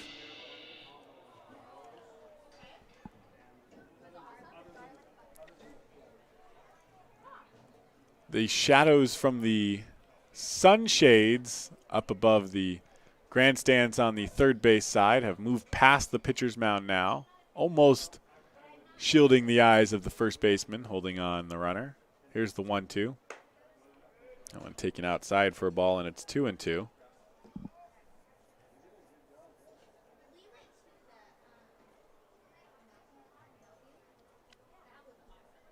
The shadows from the grandstand creeping up have almost reached their way into fair territory.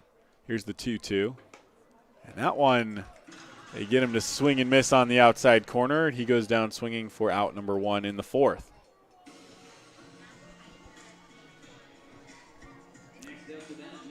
Two of those pitches that he swung at were right on the outside corner of the plate, but beyond his bat as he swung through him. I don't know if he just wasn't seeing the ball very well or not set up on a great spot relative to the plate.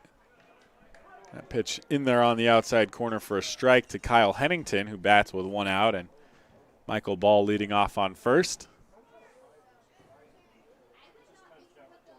Here's the 0-1. That one misses up high, and it's 1-1.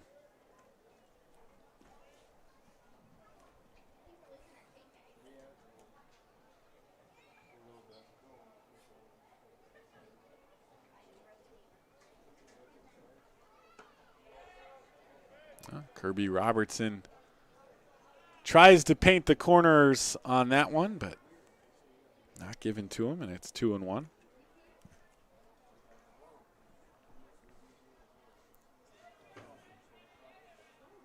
Here's the 2-1 to Hennington. That one misses inside this time. Olsen was set up on the outside corner again. It's been a good spot for him in this inning, as they struck out John Taylor swinging on pitches right on the outside corner. So it's 3-1 for the center fielder, and they walk him. Puts runners on first and second with 1 out. For Unsung Yu, the first baseman, who is without a hit between last night and tonight, did reach on an error back in the second inning of last night's game. He struck out looking to lead off the second inning tonight. Here's the first pitch. You takes low and away for a ball.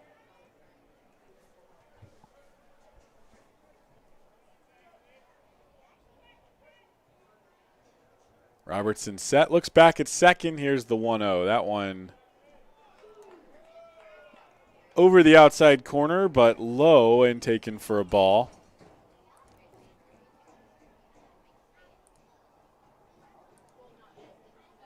So we'll try again with the 2-0.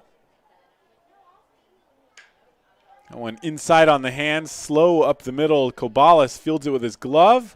Had trouble getting it into his hand, but makes the throw in time for the second out of the inning that moves the runners over to second and third.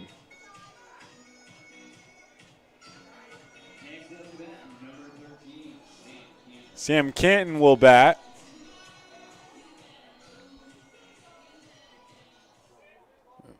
Was retired in the second inning on a great play by Chaz Myers, who made a sliding stop out at second base and got back on his feet to make the throw over to first in time. Bats with 2 outs, runners on second and third. This one grounded to the left of Chaz Myers, who will field it. Dickman late to get to first, and they call him safe at first. Both runs score as they were running the whole way through.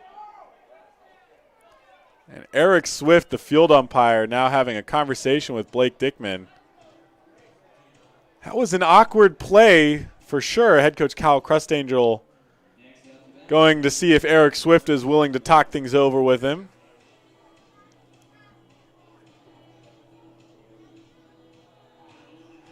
Dickman, that play was between first and second base, and I don't know if he thought he was going to make a play or just caught himself watching the ball too long. At the last second, ran over to first, got on the bag in time, and Myers had to wait for him to get there to make the throw.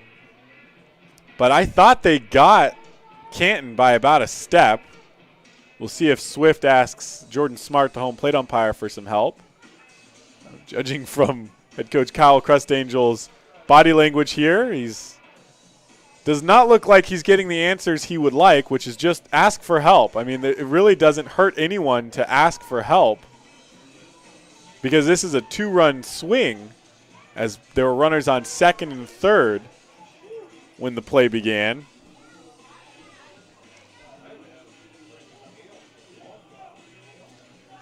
And some umpires, they just don't want to ask for help, even though, again, there's really no reason not to. The field umpire closer to the play and has a better angle on the play from the middle of the infield, but not the most optimal angle, which would be the normal position where he would make that call if nobody was on base. So the home plate umpire doesn't have the best view of it either, but neither of them in the absolute best spot, so there's no reason not to ask for help on a play like that. The first pitch lined back up the middle and caught by Kirby Robertson, who just in case underhands it to Blake Dickman at first, and the Pippins get 2 outs on 1 batter. Carter Sakamoto lines out to end the top of the fourth. 2-run score for the Cascade League All-Stars. The Pippins take an 8-3 lead into the bottom of the fourth. We'll be right back. Tune into Pippins Baseball on the Pippins Broadcast Network. Be an energy efficiency hero. Install high-efficiency natural gas equipment, and you can be just like Cascade's most energy-efficient player of the game. Match his ERA of $710. Put some runs on the board by upgrading your furnace, improving your home's insulation, and switching to a condensing tankless water heater. Cascade's bench is deep with both residential and commercial incentives. Check them out at our website or give us a call and be an energy efficiency player of the game. What's worse than standing in line at concessions? Now you can satisfy your appetite while remaining in your seat. With the mobile app Fan Food, you simply select Express Pickup and order your food. It is that simple.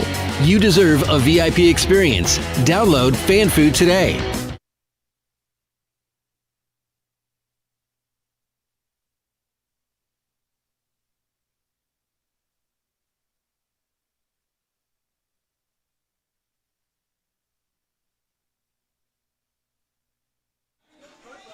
Welcome back to Yakima County Stadium. Looks like Luke Stutzman will return. Pitched the final 2 outs. Got a quick second out in the third inning, but then gave up RBI 2-run base hit to Taylor Holder, a RBI double to Corey Jarrell, and an RBI base hit to Connor Kobalis to give the Pippins their 8-3 lead.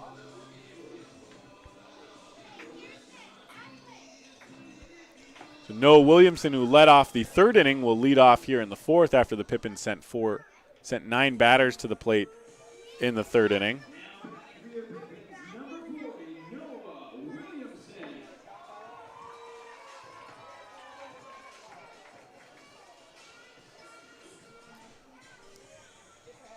It'll be Williamson, Olsen, and Dickman to lead things off here in the bottom of the fourth, just as they did in the bottom of the third. First pitch taken outside for a ball.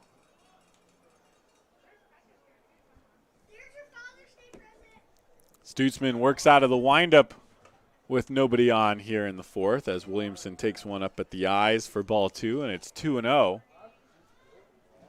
Cascade League All-Stars started the scoring in the top of the first inning with 1 run. Here's the 2-0. Big swing and a miss from Williamson. It's now 2-1.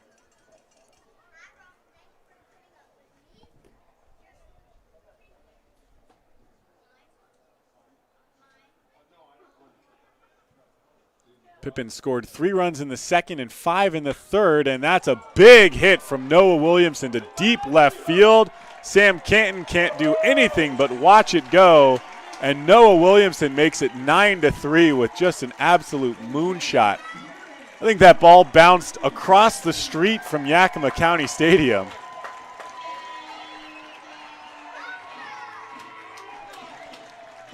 Parking attendants out in left field crossing the street now to try to see if they can track it down and return it to the big swinging center fielder Williamson.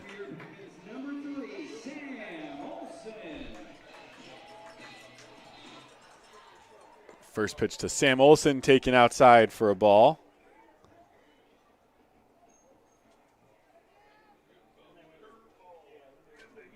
Here's the 1-0 to Olsen. That one misses outside, and it's 2-0.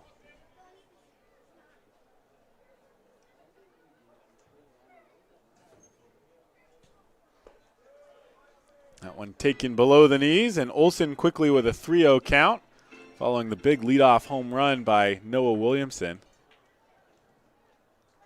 That one looked nice off the bat of Noah Williamson. It was gone from the start as Olsen fouls that one off, and it's 3-1.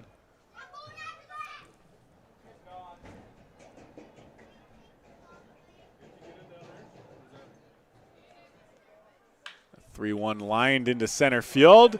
Kyle Hennington almost misplayed it and saves himself with a leaping grab out in center field on a line drive that would have been easy to catch if not for the few steps forward he took off the bat. So Blake Dickman will hit. That home run from Noah Williamson was 108 miles per hour off the bat, 418 feet, the estimated distance from TrackMan here at Yakima County Stadium. That information courtesy of our TrackMan operators here at the Orchard.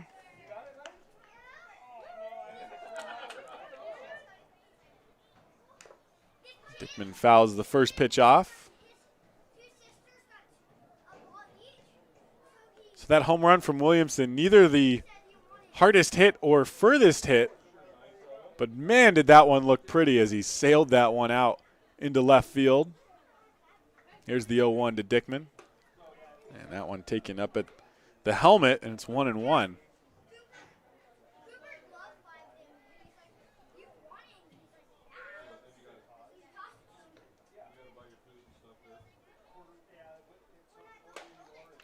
Gets a piece of it, but tips it back into the glove, and it's 1-2 for Dickman.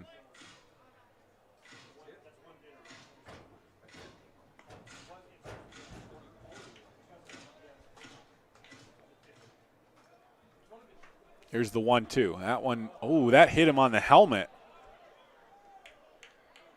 A curveball that got away from Stutzman.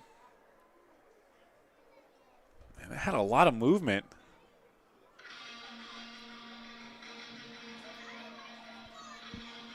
All Dickman could really do is try to protect himself, and I think he did. I think he really caught mostly, if not only, the helmet.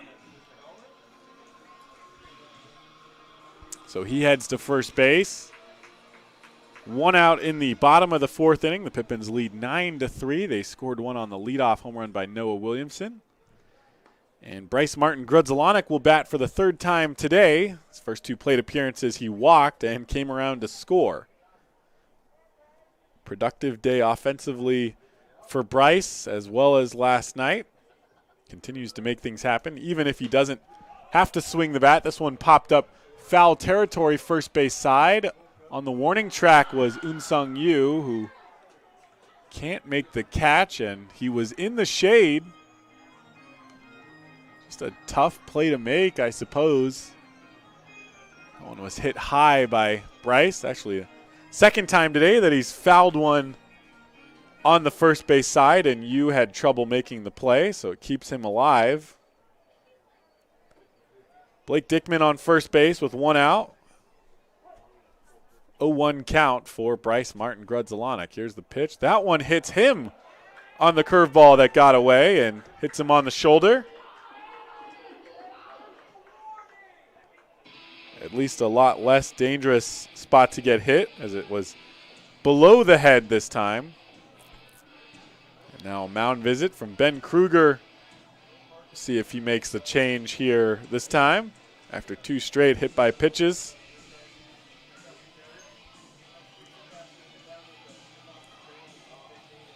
And it doesn't look like he will. Cascade League All-Stars do have a pitcher warming up in the bullpen, possibly warmed up in the bullpen. It's Garrison Eade.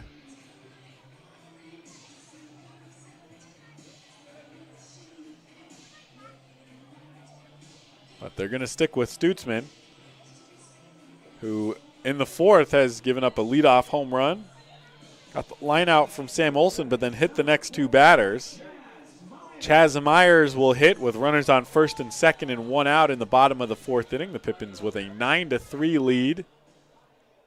Very nearly kept the 1 run on the board for the Cascade Collegiate Showcase team. Here's the first pitch to Myers, taken inside for a ball.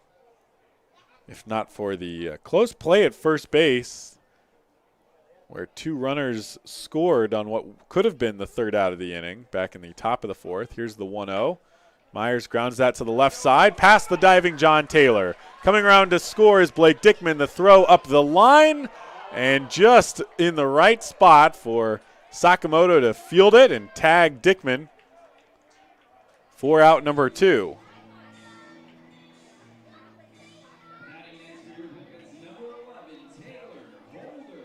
Well, they tried to test the arm of the left fielder Sam Canton, and Canton got it there on the hop, a little bit off target, but it ended up being right where Blake Dickman was running to the plate. There was some contact there as Sakamoto was taken into the running lane, but taken in by the throw. Bryce Martin Grudzelanek moves over to 3rd on the play. Chaz Myers on first. 2 outs in the bottom of the 4th for Taylor Holder. He takes the first pitch, a breaking ball that he gave up on early, but comes back over the plate for a strike.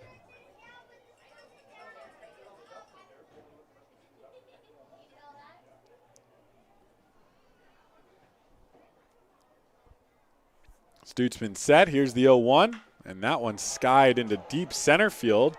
Hennington racing back to the warning track, and he watches that one go. The 2nd home run of the inning for the Pippins, as Taylor Holder takes Luke Stutzman deep for a 3-run home run that gives the Pippins a 12-3 lead in the bottom of the 4th.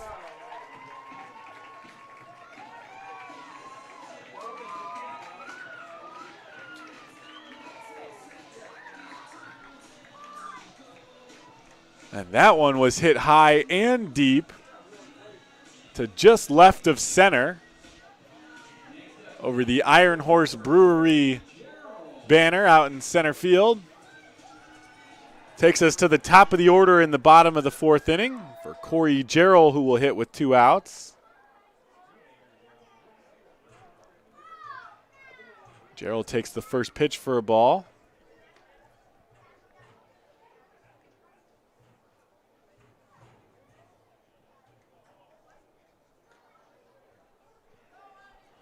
1-0 misses inside. Sakamoto has to leap out of the crouch to stop it. And it's 2-0 for the right fielder, Gerald. That one misses low, and he's one pitch away from walking. For the first time today, he's been hit by a pitch and had an RBI double in the third. Bats here in the bottom of the fourth after Taylor Holder cleared the bases with a 3-run home run. Here's the 3-0, and he walks on 4 straight pitches. And Ben Kruger will head out for a mound visit.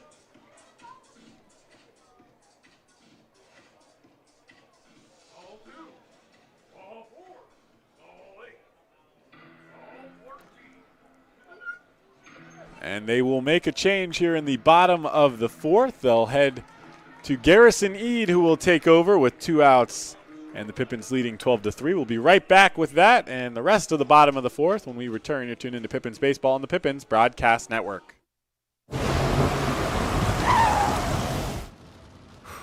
Sure glad we went to Les Schwab. I'm glad the baby's still happy. Well, I'm just glad that along with tires, Les Schwab also does brakes, alignment, and a bunch of other safety services. I mean, if we had gone to a cheap tire store instead, I'd be a doggone wreck. My thoughts exactly. Les Schwab Tires. Proud to be ranked #1 in overall customer satisfaction for aftermarket tire replacement by J.D. Power 2 years in a row. Our staff loves baseball, and we know how to match you with the perfect vehicle that fits your baseball lifestyle. We know that you'd rather be getting ready to head to the field or the big game, so we make sure you have the most efficient and stress-free experience as possible. So if you're a baseball fan in the market this month for a newer vehicle, go online or give us a call so that you can set up a time for you to experience our easy and upfront pricing and our hands-on trade-in process that will really ensure you have a great experience and get a great value while shopping with us. Harvest Auto, where we're happy to support you and the activities you love.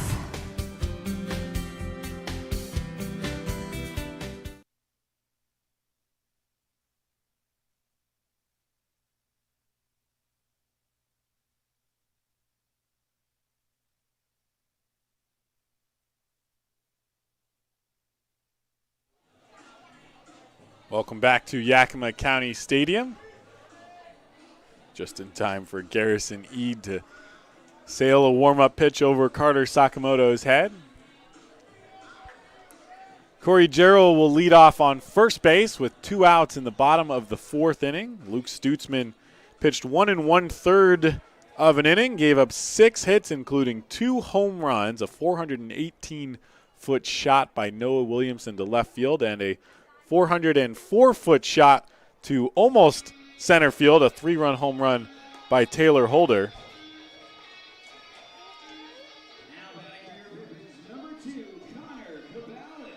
He gave up 6 runs, just as the starter James Spickelmeyer did. With Gerald on first, also his responsibility if things keep going the way this inning has been going. He walked 1, hit 2 in this inning and has struck out 1. Did that back in the third inning. So Gerald on first. Here's Connor Kobalas. Takes the first pitch up high for a ball. Kobalas grounded out, had a sacrifice fly and an RBI base hit in the third, so he has 2 RBI today as he's 1 for 2. Here's Eade steps off.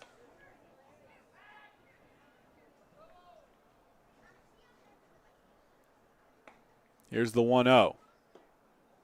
That one might have had a chance if Sakamoto been able to keep it in his glove, but instead it's called a ball. 2-0 for Connor Kobalas. And Garrison Eade, slow start so far. Here's the 2-0. That one misses outside, and it's 3-0. Eade, a taller right-hander, just as Spickelmeyer was, though a little less over-the-top delivery. Here's the 3-0, and misses outside. He walks Connor Kobalas on 4 straight balls to start his outing here in the bottom of the fourth.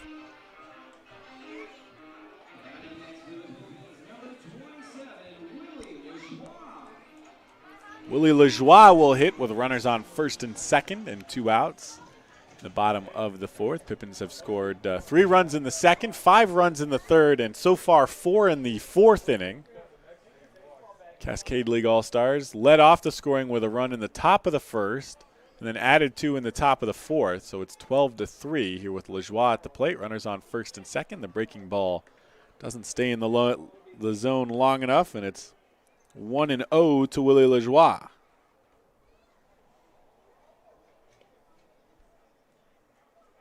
Here's the pitch from Eid. That one bounces out in front of the plate. The runners will move up a base as Sakamoto took that off of his arm, and looks like his arm is numb now. Might have got his wrist, his throwing wrist actually. Thought it hit his glove arm because of the way it deflected to his right. Either way, it's a 2-0 count. Runners on second and third now.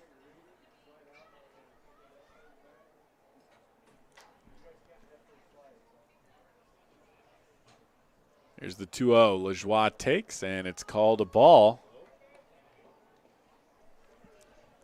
And Garrison Eid has thrown 7 straight balls to begin his appearance here in the bottom of the 4th.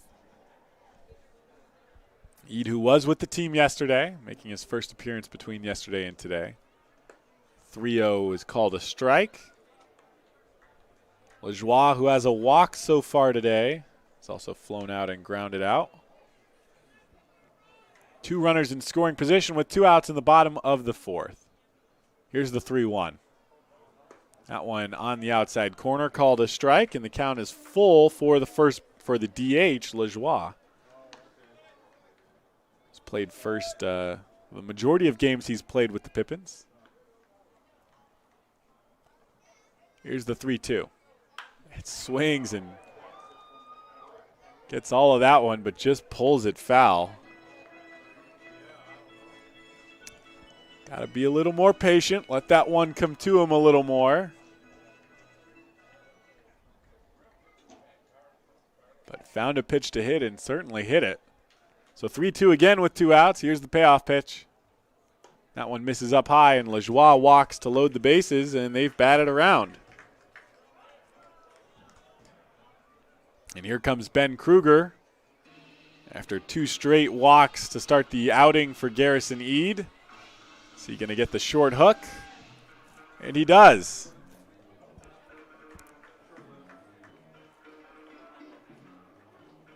So just 2 batters faced for Garrison Eid. And they'll turn back to the bullpen. I believe it's Evan Siegel who is warming up down in the bullpen.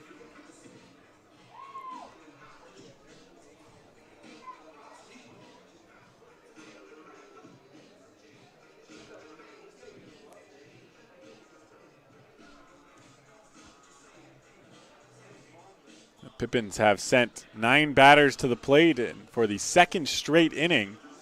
Scored 5 runs back in the 3rd. So far have scored 4, and they have the bases loaded with 2 outs in the bottom of the 4th when Siegel gets set up on the mound.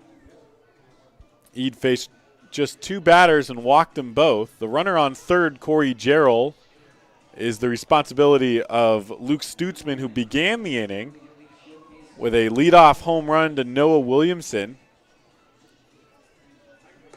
I mentioned that home run, not his furthest hit or hardest hit. Williamson had a home run to dead center field a few games ago, traveled 422 feet. This one was a no-doubter off the bat, but only went 418 feet.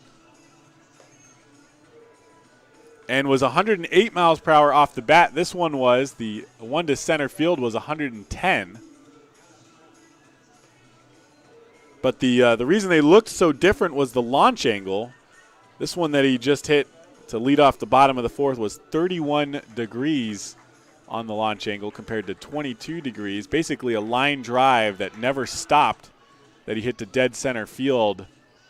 I believe that was back on Sunday.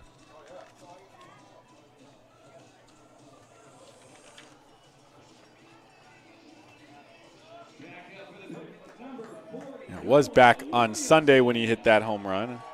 Taylor Holder's home run went 404 feet just left of center. Was 106 miles per hour off the bat. So home run out of the cleanup spot, a home run out of the 9th spot in the lineup, and the Pippins have put 4 on the board so far in the bottom of the 4th. Here's Noah Williamson again. Takes the first pitch for a called strike against the new pitcher.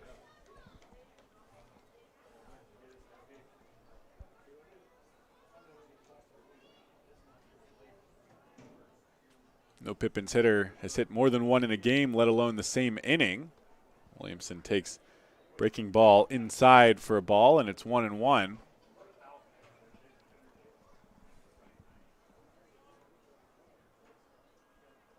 Bases loaded and 2 outs for Williamson. Certainly would be a big time to hit his second. Here's the 1-1. And that's got an opportunity. That one hit deep and high to left field. Canton watches it go, and it's a grand slam for Noah Williamson. His second home run of the inning here in the bottom of the 4th. This guy is incredible to watch.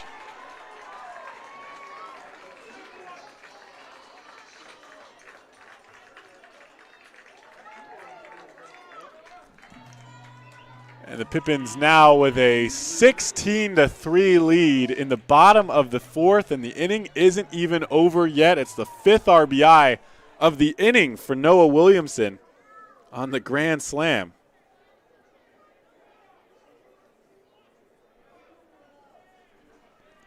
Here's the first pitch to Sam Olson. Takes the first pitch for a strike. So 3rd home run of the inning for the Pippins.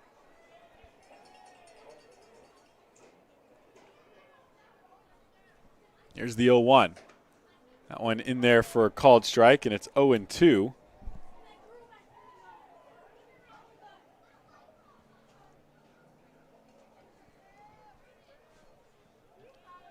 Here's the 0-2 to Olson. Swings and hits that one high, but just a bit too high in left center field. Center fielder Kyle Hennington will range over and make the catch with Canton behind him just in case. The Pippins put 8 on the board in the 4th inning, and we head to the top of the 5th. The Pippins lead 16-3. We'll be right back. Tuned into Pippins Baseball on the Pippins Broadcast Network.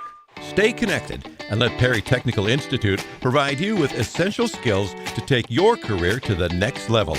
Perry Tech offers 14 specialized programs, from instrumentation and industrial automation to medical technologies, agricultural and diesel equipment technology, and professional truck driving. In as little as 5 weeks, you could be on your way to a new rewarding career. Call Perry Technical Institute today at 509-453-0374 or visit perrytech.edu.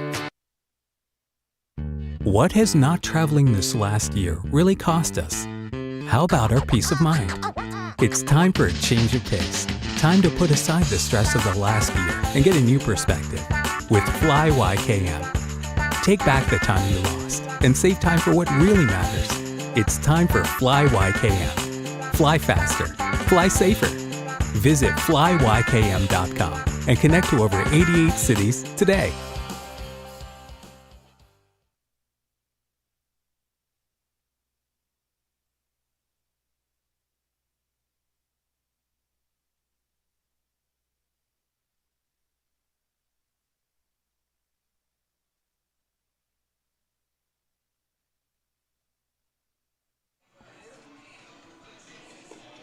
Welcome back to Yakima County Stadium. Noah Williamson, who led off the bottom of the 4th inning with a solo home run to left field, hit his second home run, a grand slam with 2 outs as the 10th batter in the inning in the same inning.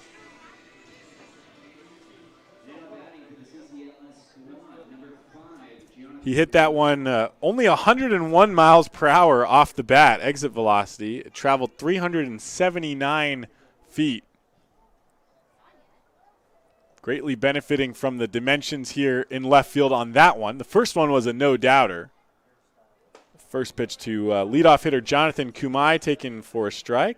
Kirby Robertson, who I'd have to check the timestamps, but I don't believe he's pitched in 20 to 30 minutes at this point, because of how long the last inning took. 3 different pitchers pitched for the Cascade League All-Stars in the last inning. Here's the 1-1 to Kumai. Fouls that one off the end of the bat.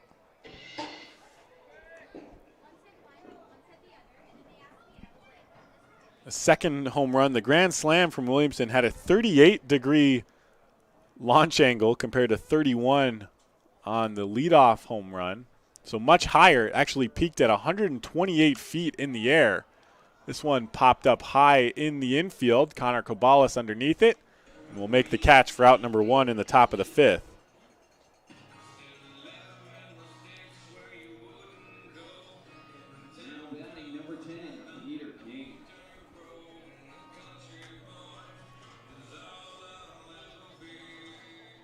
Talked about it plenty of times here on the broadcast throughout the season. The outfield dimensions relatively standard through most of the outfield as far as the wall. The deepest part is just right of center field and, of course, comes back in towards the lines. But right as it gets back to the foul lines, the walls jut back in and are much shallower at that point. I believe it's 298 to the poles, perhaps 293. This one hard hit grounder to the left of Blake Dickman, leaves his feet but can't stop it. It trickles into right field, and on with a base hit is Peter King.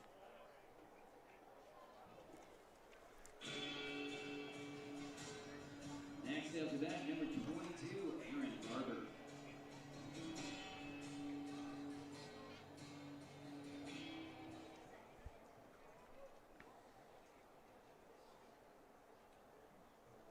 So here's Aaron Barber, who bats with 1 out. Runner on first. He'll take the first pitch for a ball.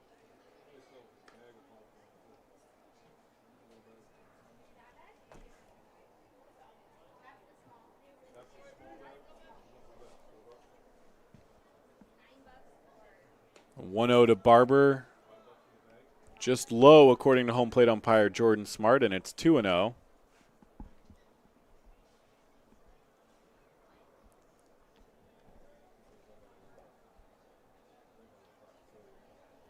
Kirby Robertson out for his 5th inning of work. Has given up 3 runs so far. This one lined into right center field. It will drop. Jarrell took an awkward hop in front of him, so King on his way to third. The throw goes to second, not in time, as Aaron Barber in on with a double.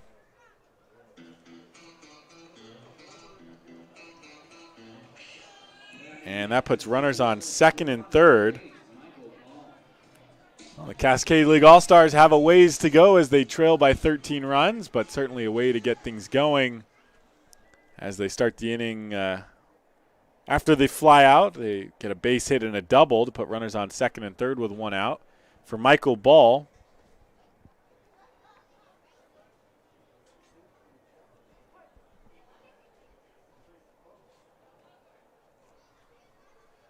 here's the first pitch to Ball. That one curveball in there for a strike.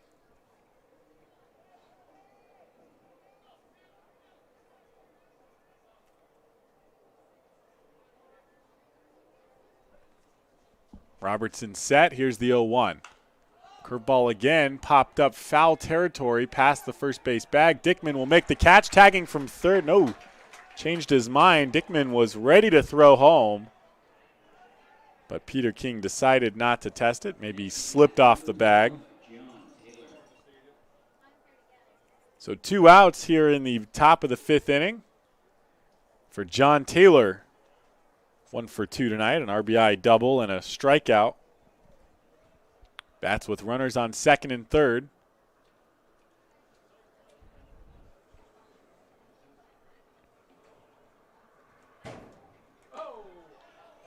Got a piece of that one, but tips it back into the glove of Sam Olson, and it's 0-1.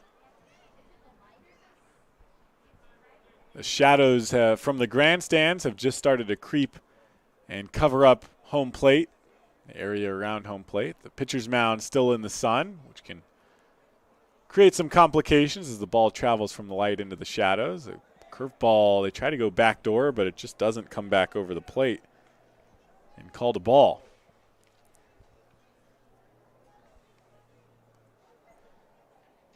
John Taylor with a 1-1 count.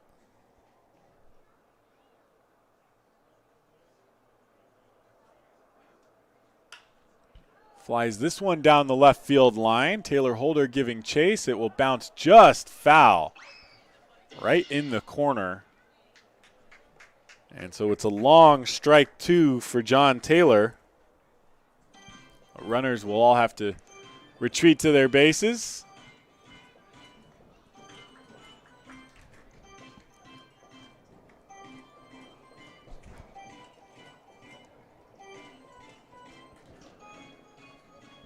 No activity, I believe, throughout the game so far for Yakima in the bullpen. As John Taylor decides he doesn't need his Evo Shield now. With a 1-2 count. It's a bold move. See how it pays off for him.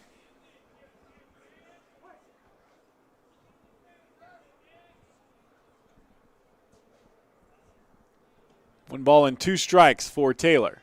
Pitch, fouls that one off.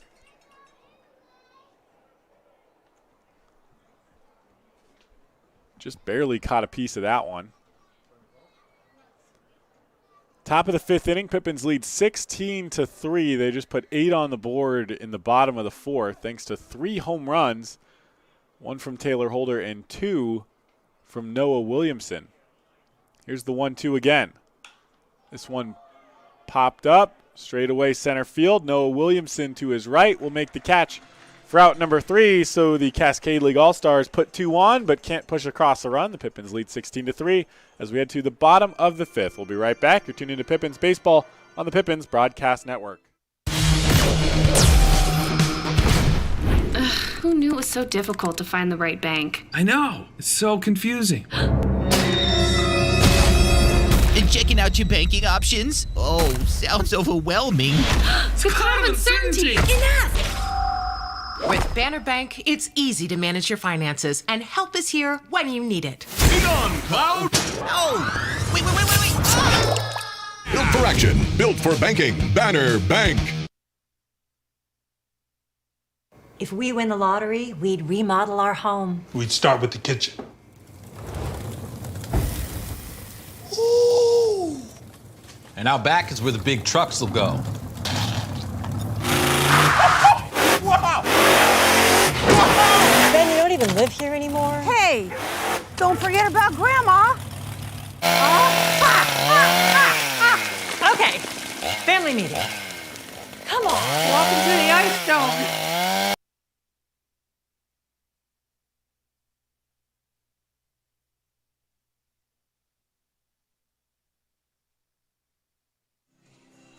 Welcome back to Yakima County Stadium. Evan Siegel returns to the mound. He was the 3rd and final pitcher of the bottom of the 4th inning. After giving up the grand slam to Noah Williamson, got the final out.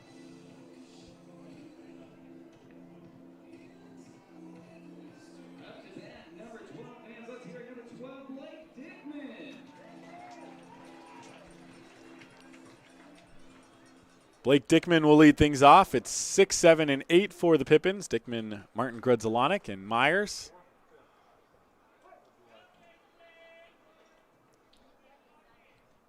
First pitch to Blake Dickman, taken for a strike. Blake playing first base here tonight, has played first a couple of times for the Pippins, and can expect to see him there and possibly at third base as the season goes on. The 0-1 grounded to the shortstop, Michael Ball. Fields it cleanly. The throw across the diamond in time, and a quick first out, which has been relatively rare so far.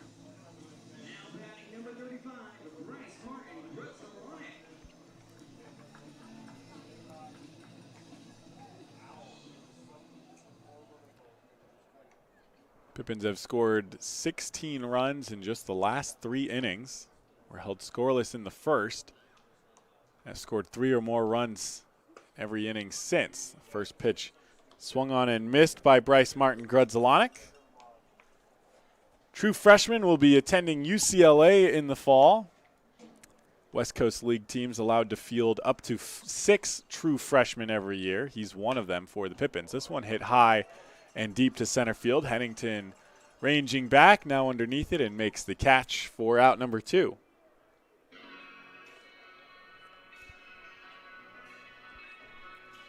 Next to that for your Pippins, number 45, Chaz Myers.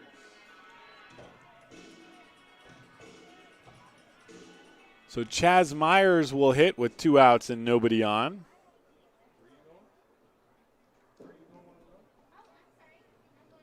I believe this is the first time Chaz Myers has stepped to the plate without a runner on base as he takes the first pitch for a called strike.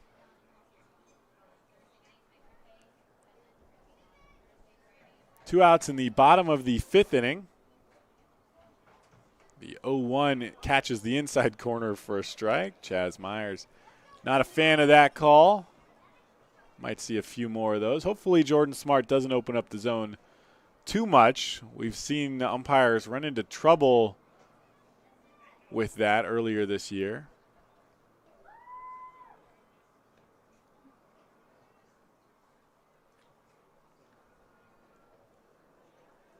So it's 0-2 for the second baseman Myers against Evan Siegel. Looking for the first 3-up, 3-down inning against the Pippins in this game. The 0-2 misses inside and high for a ball, and it's 1-2. Taylor Holder, who had a 3-run home run back in the 4th inning. He's on deck if we get to him. Here's the 1-2 to Myers. Lined into left field for a base hit, and the Pippins will not go down quietly. It's a 2-out base hit for Chaz Myers.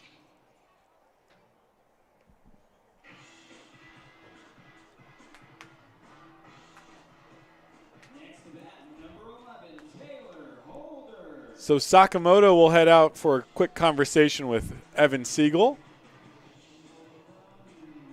Could be in relation to the 3-run home run he just hit, saying, hey, this is the guy, or one of the guys,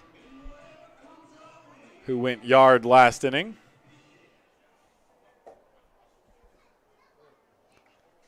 Holder's home run back in the bottom of the 4th inning, 106 miles per hour off the bat. Traveled 404 feet. Big swing there. Fouls it off of Sakamoto.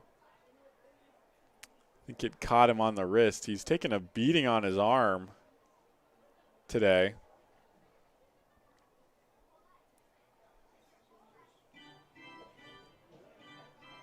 You can always tell, you can usually tell by the reaction of the catcher, because frustration is usually the face given by catchers when they're hit on the arms. A lot of bone, not a lot of muscle or fat to cushion blows that get taken off the wrists or the forearms. And always taken just near their glove. This one chopper to the left side. John Taylor fields it on the hop, and the first baseman couldn't see it. Played self-defense. Taylor Holder caught up between first and second. We'll see if Myers is able to score. Now takes off for home. Holder trying to hold out. Myers crosses home. So the run will score. Holder still in the pickle. Can he get out of it? And the tag finally applied. Taylor Holder retired, but still gets the RBI as Chaz Myers finally got the picture and took off for home to score the run in the inning. Pippins continue to score at least a run over the last 4 innings. We head to the 6th. They lead 17-3. We'll be right back. Tune into Pippins Baseball on the Pippins Broadcast Network. Be an energy efficiency hero. Install high-efficiency natural gas equipment, and you can be just like Cascade's most energy-efficient player of the game. Match his ERA of $710. Put some runs on the board by upgrading your furnace, improving your home's insulation, and switching to a condensing tankless water heater. Cascade's bench is deep with both residential and commercial incentives. Check them out at our website or give us a call and be an energy efficiency player of the game. What's worse than standing in line at concessions? Now you can satisfy your appetite while remaining in your seat. With the mobile app Fan Food, you simply select Express Pickup and order your food. It is that simple. You deserve a VIP experience. Download Fan Food today.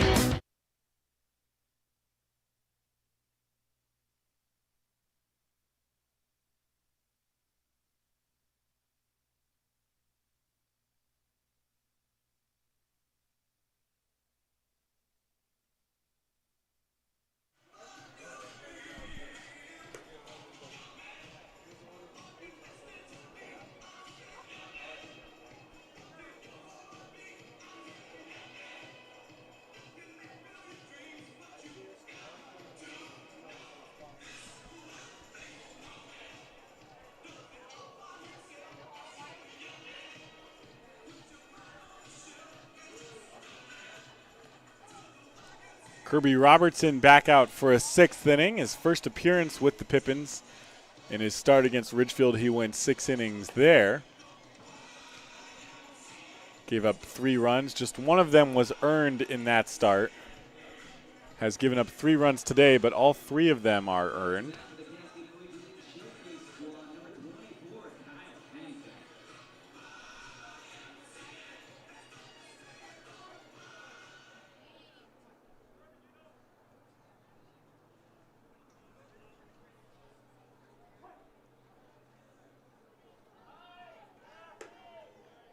Leading off for Cascade Collegiate League is Kyle Hennington, who takes the first pitch for a called ball. 1-0 up high, but he goes after it, and it's 1-1 for Hennington, who's 0 for 1. Grounded out back to Robertson in the first to end the first inning, and walked in the 4th. Was one of the 2 runs to score in that inning. Here's the 1-1. Fouls that one back to the backstop.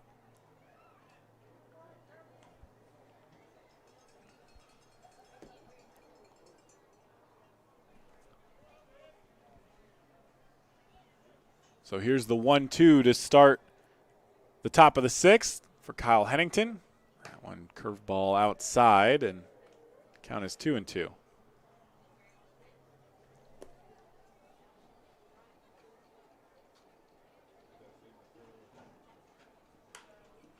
Popped up foul territory and out of play on the third base side.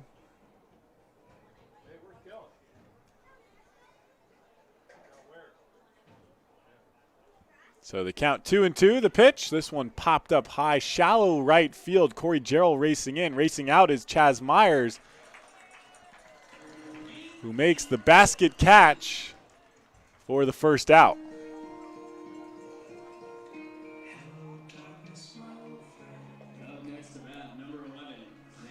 Myers, a number of great plays out at second base.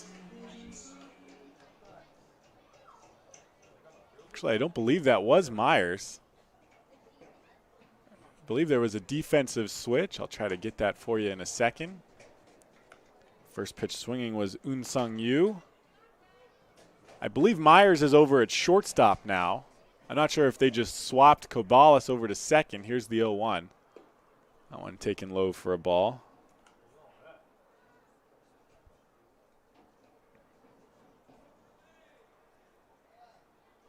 Here's the 1-1.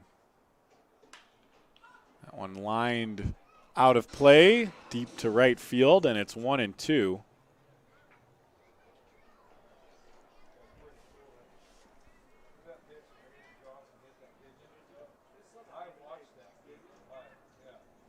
Here's the 1-2 to Yu. That one misses up high.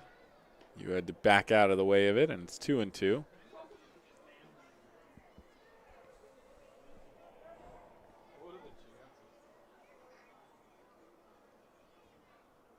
Robertson with the 2-2. This one hops Chaz Myers at short. The throw across the diamond.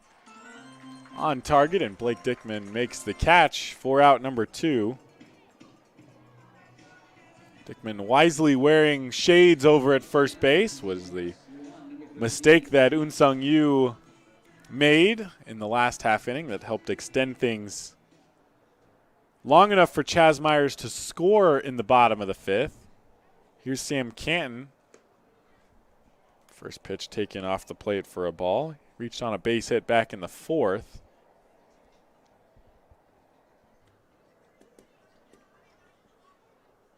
A 1-0 up high, and it's 2-0 for the left fielder.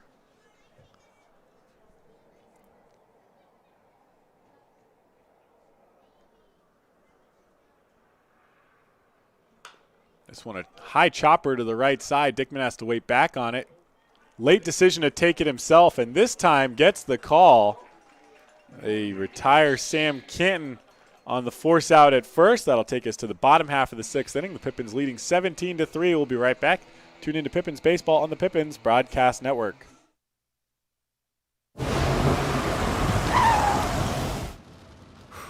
Sure glad we went to Les Schwab. I'm glad the baby's still happy. Well, I'm just glad that along with tires, Les Schwab also does brakes, alignment, and a bunch of other safety services. I mean, if we'd gone to a cheap tire store instead, I'd be a doggone wreck. My thoughts exactly. Les Schwab Tires. Proud to be ranked #1 in overall customer satisfaction for aftermarket tire replacement by J.D. Power 2 years in a row. Our staff loves baseball, and we know how to match you with the perfect vehicle that fits your baseball lifestyle. We know that you'd rather be getting ready to head to the field or the big game, so we make sure you have the most efficient and stress-free experience as possible. So if you're a baseball fan in the market this month for a newer vehicle, go online or give us a call so that you can set up a time for you to experience our easy and upfront pricing and our hands-on trade-in process that will really ensure you have a great experience and get a great value while shopping with us. Harvest Auto, where we're happy to support you and the activities you love.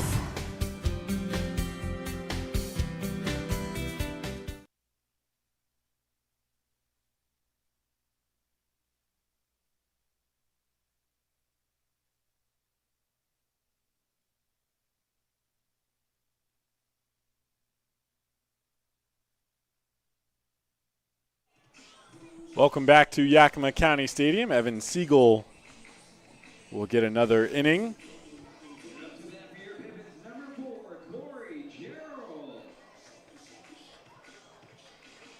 So far has given up 3 hits, let 2 runs score, or is responsible for 2 runs at least. He was the pitcher who gave up the grand slam to Noah Williamson, but that was the first batter he faced, so he was only responsible for the run scored by Williamson himself. He's walked none and struck out none so far through 1 1/3. Top of the order for the Pippins in the bottom of the 6th, it's Corey Jarrell, who swings and misses at the first pitch he sees. Jarrell so far 1 for 2, lined out in his first at-bat in the first inning, was hit by a pitch, had an RBI double, and walked in the next 3 innings. This one hit high to right field. Peter King underneath it, and will make the catch for out number 1 in the bottom of the 6th.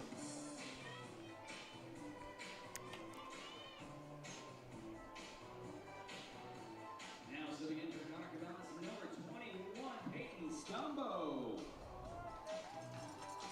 So Peyton Stumbo will hit for Connor Kobalas. And he's who was at second base in the last half inning.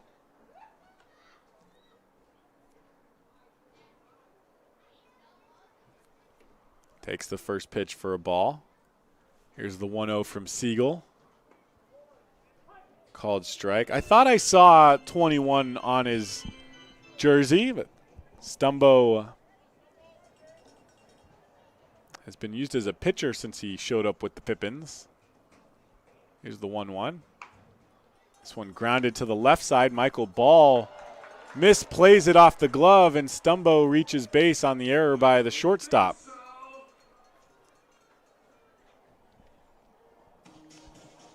Shortstop now is Zane Scanzi. Number 27, Willie Lajoie. And so that will send Willie Lajoie to the plate.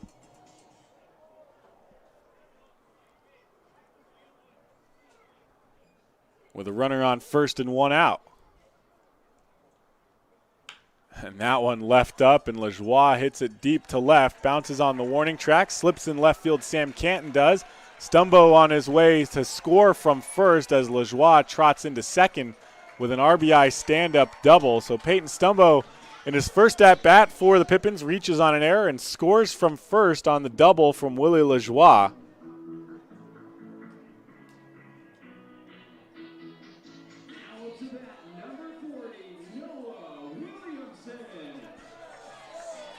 And that brings Noah Williamson to the plate, who's 2 for 4 thus far, but what a 2 to have. A leadoff home run in the bottom of the 4th inning, then comes back around in the order, still in the bottom of the 4th, and it's a 2-out grand slam to left field.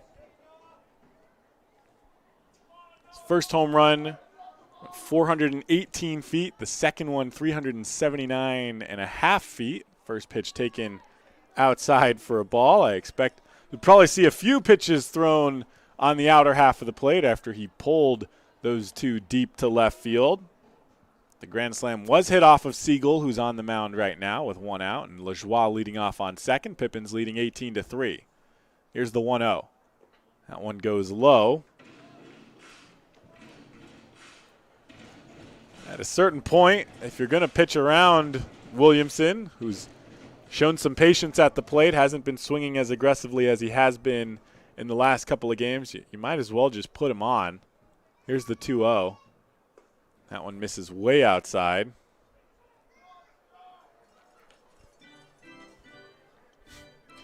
A fan in the stands here at Yakima County Stadium yells out, "Throw him a strike." I think everybody doesn't mind a second day of fireworks. Here's the 3-0. And that one hard hit to the left side. John Taylor makes the sliding grab. It will 3-hop to first base. And Noah Williamson beats out the infield single on, to put it bluntly, a bad throw by John Taylor at third. I think he might have been keeping it low because of the sun factor at first base, but that one just hit the dirt and basically died in the infield. Here's Sam Olson. First pitch, a curveball that starts at him and breaks over the plate for a strike. So I understand keeping the throw low, but in that case, you usually one-hop it right at the grass or the dirt right in front of the first baseman. You don't, that ball bounced right behind the pitcher's mound as Olson pops that one up just out of play. So although the grass certainly played a part of that one, some blame has to go to Taylor for throwing it too far low. I think the catcher, Sakamoto, got hit with the backswing, possibly. He was showing some pain on the ball that was hit out of play, nowhere near him, so it had to be the bat. Here's the 0-2 to Olson. Checks his swing and takes a ball low.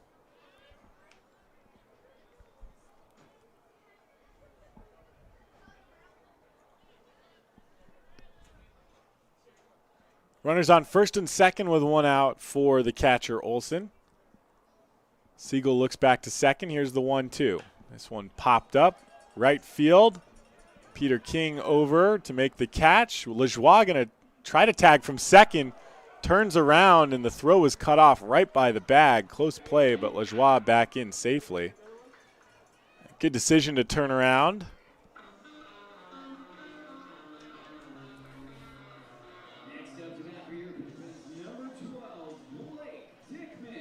So it's 2 outs for Blake Dickman, who has reached on a base hit, a walk, and was hit by a pitch before grounding out to lead off the bottom half of the 5th inning.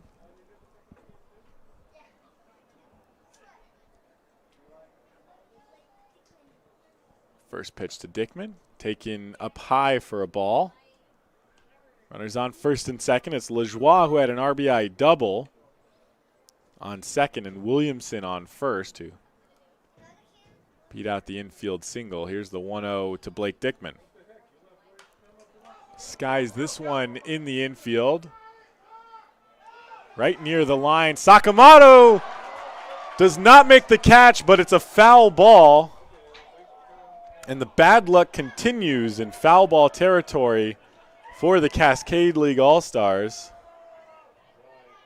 Popped in and out of Sakamoto's glove, but the ball was in foul territory when it touched his glove, so it's a foul ball, and Dickman stays alive. The runners all have to go back. Lajoie was sliding into second. It was going to be a close play had it been called fair, but was a foul ball.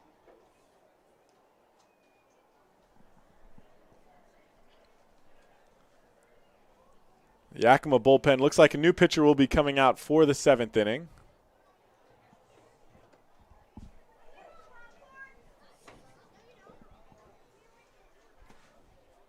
One count for Blake Dickman. Hits that one and yanks it foul just past Kyle Crustangel, who's occupied with his lineup sheet. So did not make an attempt on the ball. Runners on first and second with 2 outs. 1 ball and 2 strikes for the first baseman, Blake Dickman.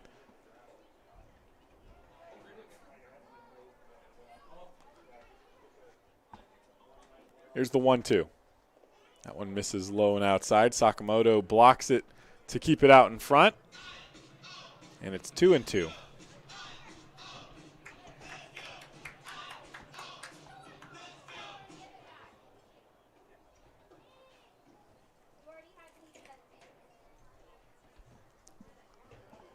Count is even for Dickman. Runners on first and second. Here's the 2-2. Popped up high again. This one in fair territory. The shortstop Scanzi makes the catch for out number 3. The Pippins add 1 here in the bottom of the 6th. We head to the 7th. Yakima holds an 18-3 lead. We'll be right back. You're tuned into Pippins Baseball on the Pippins Broadcast Network. Stay connected and let Perry Technical Institute provide you with essential skills to take your career to the next level. Perry Tech offers 14 specialized programs, from instrumentation and industrial automation to medical technologies, agricultural and diesel equipment technology, and professional truck driving. In as little as 5 weeks, you could be on your way to a new rewarding career. Call Perry Technical Institute today at 509-453-0374 or visit perrytech.edu. What has not traveling this last year really cost us? How about our peace of mind? It's time for a change of pace. Time to put aside the stress of the last year and get a new perspective with Fly YKM. Take back the time you lost and save time for what really matters. It's time for Fly YKM. Fly faster. Fly safer. Visit flyykm.com and connect to over 88 cities today.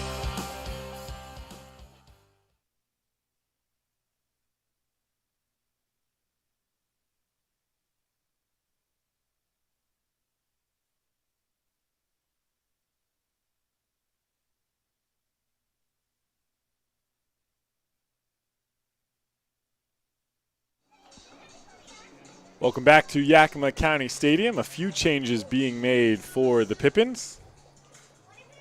Chief among them, Ben Wills, will take over on the mound for Kirby Robertson. Robertson made it through 6 innings. Gave up 5 hits, 3 runs. All 3 of them earned. Walked 2 and struck out 3 in the outing. Wills making his 4th appearance for the Pippins. Chaz Myers is back over at shortstop. I believe Stumbo's still at second. I was expecting a few different changes as Kyle Crustangel had a conversation out with the home plate umpire, and now I find Jordan Hara out in right field.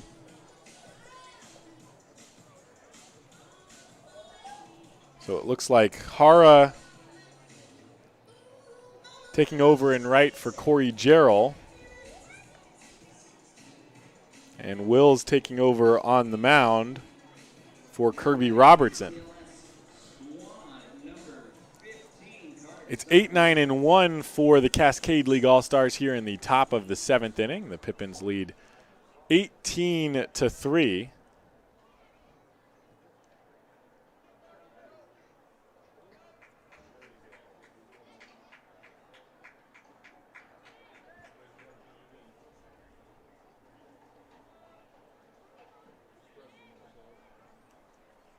Leading off for the Cascade League All-Stars, it's Carter Sakamoto.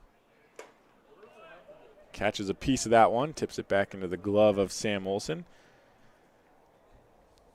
Cascade League All-Stars still completing their 3rd trip through the lineup here in the 7th.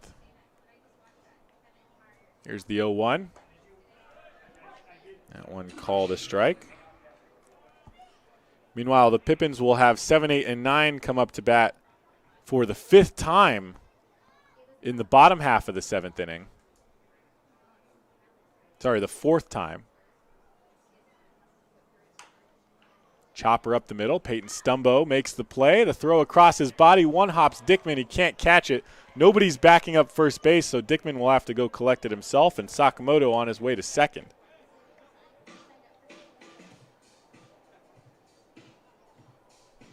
So a great glove by Stumbo, but the throw on the run, not on target.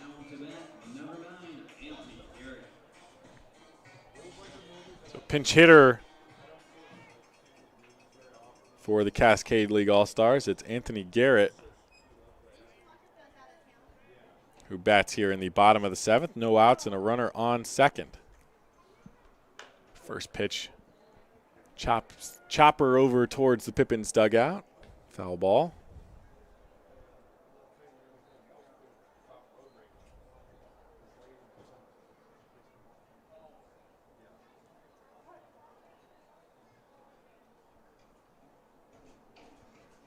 Here's the 0-1. That one grounder left side. Chaz Myers, awkward hop, but fields it. The throw across the diamond is on a line, and that's out number 1.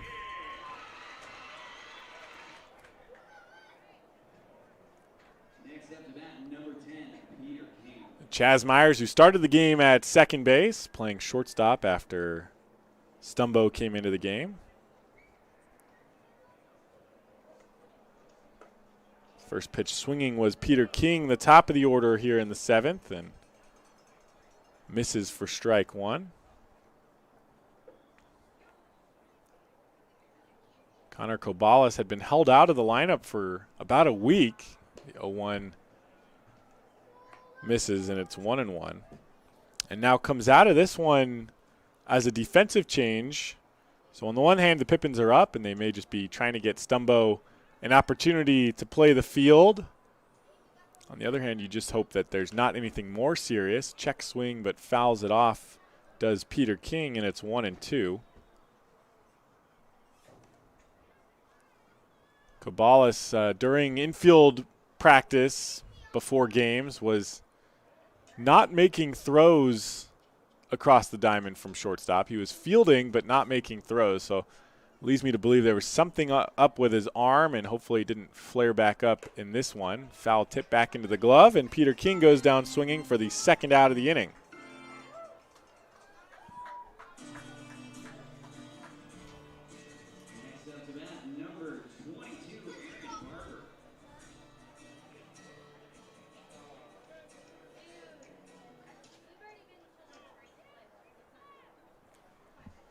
So here's Aaron Barber with 2 outs and a runner on second. First pitch misses outside.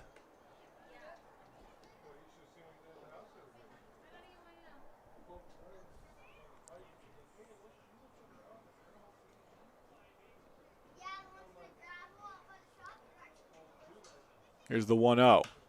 That one lined in foul territory. Bryce Martin Grudzelanek was on the run and knew he was coming up on the fence, and the bullpen, there's a bench down there for the bullpen pitchers to sit on, so he kind of let up a little bit, almost caught up to it to make the catch. It's 1-1.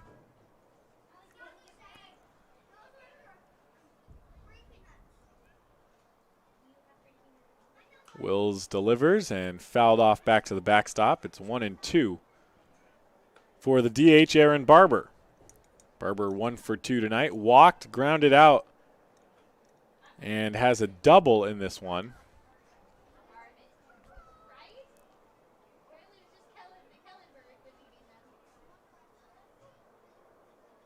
Wills looks back to second. Here's the 1-2. Grounder first base side, but foul. Blake Dickman fist pumps Scott T. Pippin, who's watching the game from near the right field picnic deck, in between the picnic deck and the dugout bar down that line. So we'll try again with the 1-2. That one catches the outside corner, and Aaron Barber goes down looking to end the top of the 7th. Time to stretch in Yakima. The Pippins lead 18-3. We'll be right back. Tune into Pippins Baseball on the Pippins Broadcast Network. Who knew it was so difficult to find the right bank? I know. It's so confusing. And checking out your banking options? Oh, sounds overwhelming. Secure with certainty! Enough!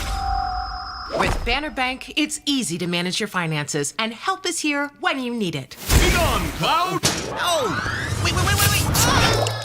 Built for action, built for banking. Banner Bank. If we win the lottery, we'd remodel our home. We'd start with the kitchen.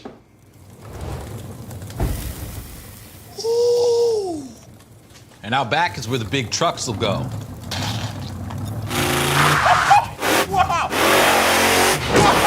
Ben, you don't even live here anymore? Hey, don't forget about Grandma. Okay, family meeting. Come on, welcome to the Ice Dome.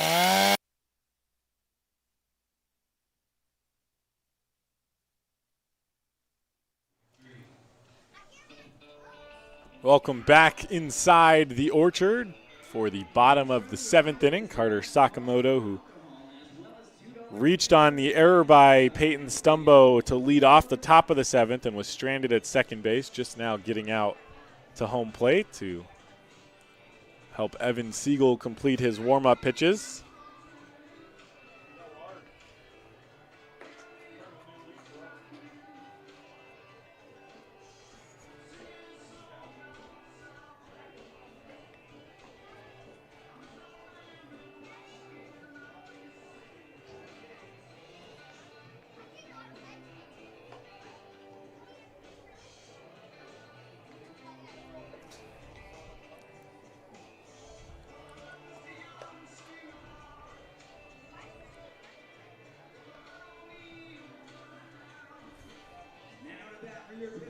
Number 35, Bryce Martin Grutzalonic.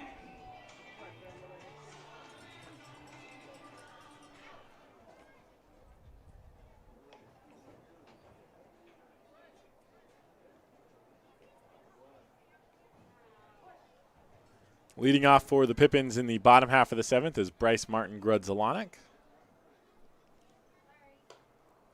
Takes the first pitch up high for a ball. Last inning when I was talking about how many times the batters for each team have stepped to the plate, I was correct the first time in saying that this is the 5th plate appearance for the 7th, 8th, and 9th hitters for the Pippins. Foul tip strike to Bryce Martin Grutzalonic. So far through 2 1/3, Evan Siegel has given up 5 hits. 3 runs, 2 of them earned. This one just inside the third base bag. Taylor had to wait back on it. Again, grounds one to first base. That is not going to play at Yakima County Stadium.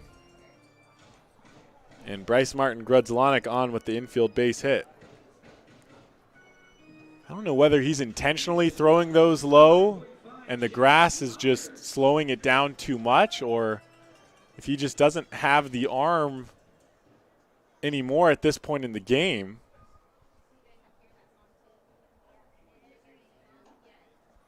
He had made throws across the diamond just fine earlier.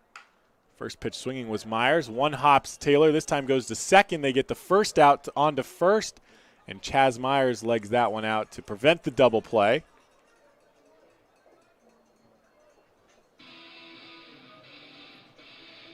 So Myers reaches on the fielder's choice. Taylor Holder will step to the plate. Holder had a 2-run base hit back in the 3rd inning. Stole second base, came around to score. Then in the 4th, hit a 3-run home run to left center field. In the 5th, he was going to be the 3rd out as he hit a ground ball, but it was aided by the sun as he hits a base hit to left field that time, and he reaches. But the first baseman, Unsung Yu, couldn't find the ball in the sun, so it skipped or went right past his head. And Holder got in a rundown between first and second that allowed Myers to score after Myers started the at-bat at first base. And here's the first at-bat for Jordan Hara, who came in defensively back in the top half of the 7th. Runners on first and second and 1 out. First pitch to him in the dirt. Runners thought about moving up but decided not to. Sakamoto ran into Hara, who was just standing in the batter's box, as he's entitled to do.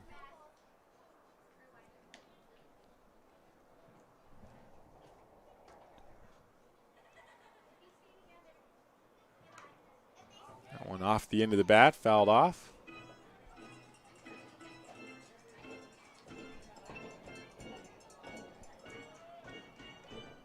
So I will correct myself. John Taylor has taken over at first base. So it's not Taylor who had trouble getting the ball over to first, in this inning at least. 1 ball and 2 strikes for Hara after the called strike.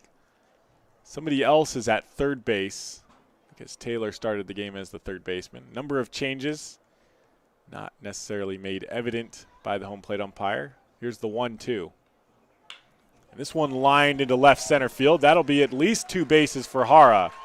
Coming around to score is Chaz Myers easily. Holder on his way to third. He'll be held up there, and Hara on with a stand-up RBI double. The ball skips all the way to the backstop, but the runners will stay put as the Pippins now have a 19-3 lead. It's a big hit for Jordan Hara. Hit that in the gap and hit it a long way. Now to bat number 21, Pippins Stumbo.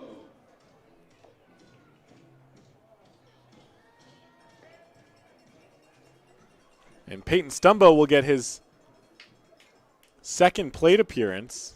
Reached on an error by the shortstop in the bottom of the 6th inning.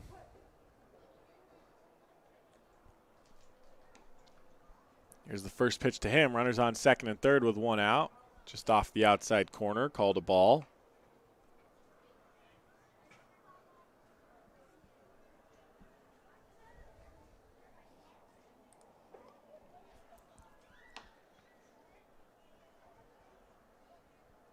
Here's the 1-0 to Stumbo. Steps out but takes a strike.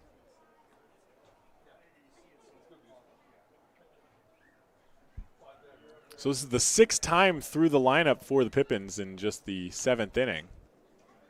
They've scored at least 1 run in every inning since the 2nd. Stumbo softly lines that one to center. Running up and making the catch is Kyle Hennington, and there's 2 outs with runners on second and third.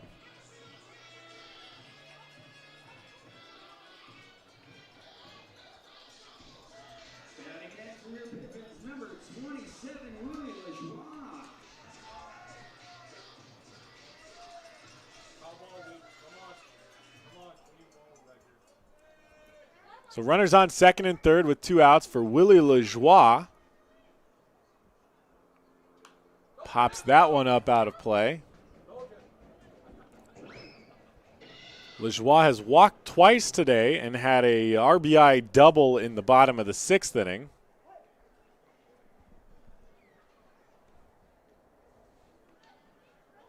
Here's the 0-1. That one misses up high.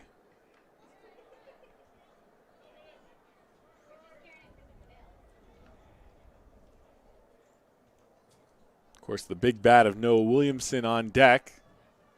Here's the 1-1. That one in the dirt, and it's 2-1.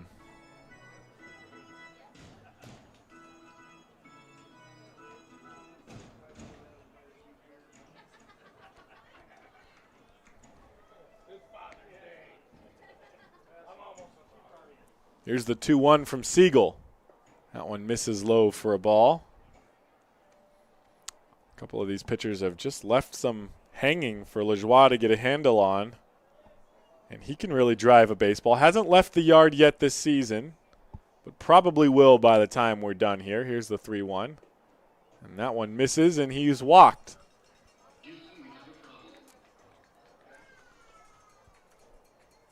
So Willie Lajoie walks 3 times to load the bases here in the bottom of the 7th, and Noah Williamson, similar situation, 2 outs and bases loaded in the bottom of the 4th inning when he hit a grand slam. His first grand slam of the season, his 3rd home run overall, and 2nd of the game and of the inning back in the 4th. Noah Williamson, who was named the West Coast League's Moss Adams Player of the Week for the week of June 7th through the 13th, certainly making a case here tonight for the week of June 14th through the 20th. Bases loaded with 2 outs. Siegel, who gave up the grand slam to Williamson on the mound. The first pitch up high, and Williamson's eyes got big on that one, but fouls it away. Had a base hit last inning in the bottom of the sixth, a hard hit, one that one-hopped the sliding third baseman, but couldn't make the throw across the diamond to retire Williamson. The 0-1 inside, taken for a ball.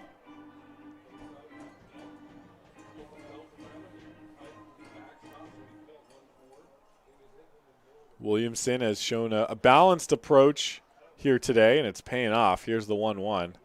That one misses outside, and it's 2-1. Williamson, who already has 5 RBI today.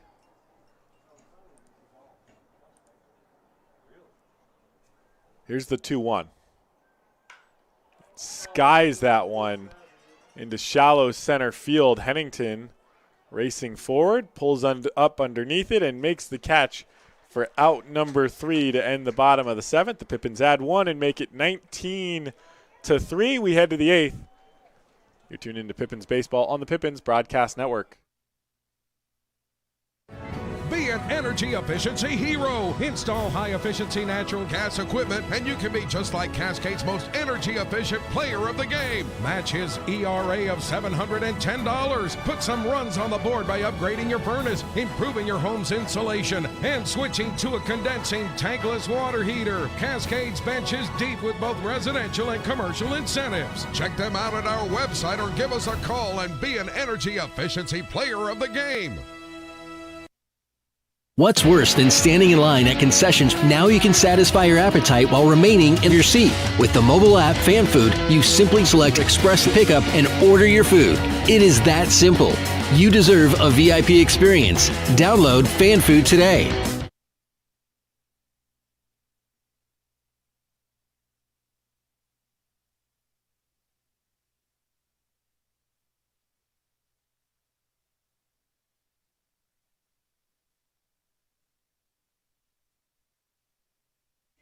Welcome back to Yakima County Stadium for the 8th inning as the Pippins lead 19-3. Tonight's 8th inning brought to you by the Yakima Herald Republic. For all game reports and news about the Pippins, read the Yakima Herald Republic either in print or online. The Yakima Herald Republic, they tell the Pippins stories, and so far tonight the story for the Pippins has been a lot of filled-in diamonds on the scorebook.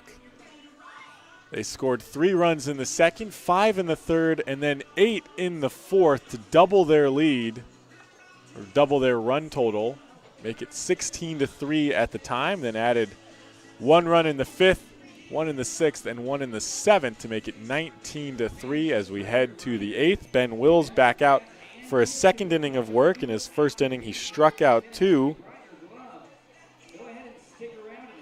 Has not given up a hit thus far. One runner did reach on an error. Now to bat, number 8, Michael Ball.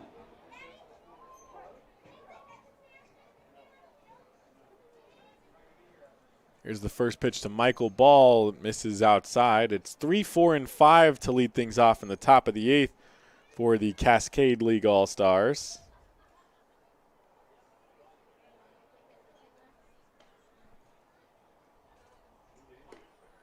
The 1-0 also misses, and Wills behind 2-0 to start the first batter of the top of the 8th.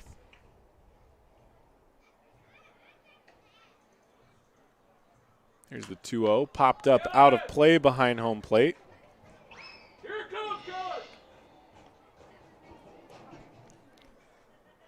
Evan Siegel, who has pitched the last 3 1/3 for the Cascade League All-Stars, has now given up 8 hits, 4 runs, 3 of them earned.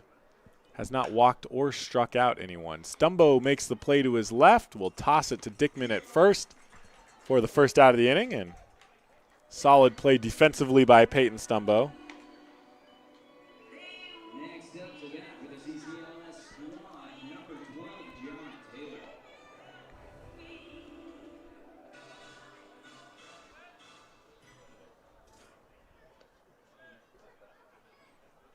John Taylor will step to the plate. Started the game at third base, has moved over to first. takes the first pitch for a ball. He doubled back in the first inning, is one of just 5 hits in the game for the Cascade League All-Stars, and drove in the first run of the game, but then he struck out and flied out. Those are his 3 at-bats thus far. Here's the 1-0 off the end of the bat, lined out of play.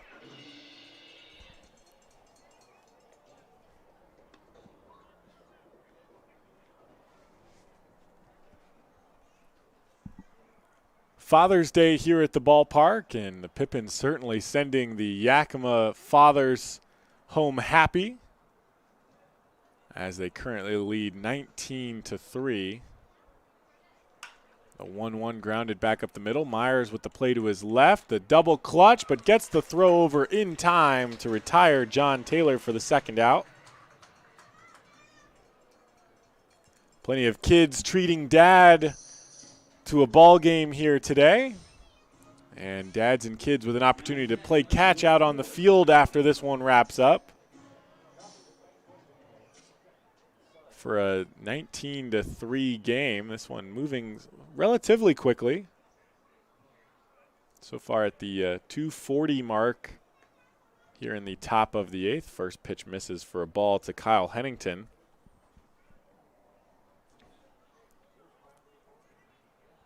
Here's the 1-0. That one called strike, and it's 1-1. Hennington, who has a walk, scored a run. Otherwise has a ground out and a fly out. So he's 0 for 2 today. Here's the 1-1 up high and misses for a ball.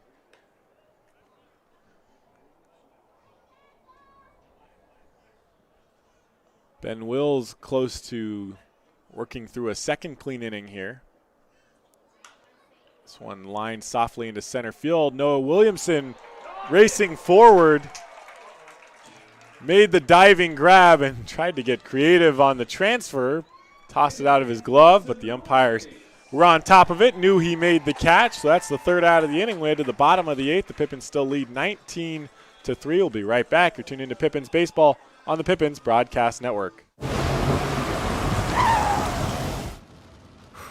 Sure glad we went to Les Schwab. I'm glad the baby's still happy. Well, I'm just glad that along with tires, Les Schwab also does brakes, alignment, and a bunch of other safety services. I mean, if we'd gone to a cheap tire store instead, I'd be a doggone wreck. My thoughts exactly. Les Schwab Tires. Proud to be ranked #1 in overall customer satisfaction for aftermarket tire replacement by J.D. Power 2 years in a row. Our staff loves baseball, and we know how to match you with the perfect vehicle that fits your baseball lifestyle. We know that you'd rather be getting ready to head to the field or the big game, so we make sure you have the most efficient and stress-free experience as possible. So if you're a baseball fan in the market this month for a newer vehicle, go online or give us a call so that you can set up a time for you to experience our easy and upfront pricing and our hands-on trade-in process that will really ensure you have a great experience and get a great value while shopping with us. Harvest Auto, where we're happy to support you and the activities you love.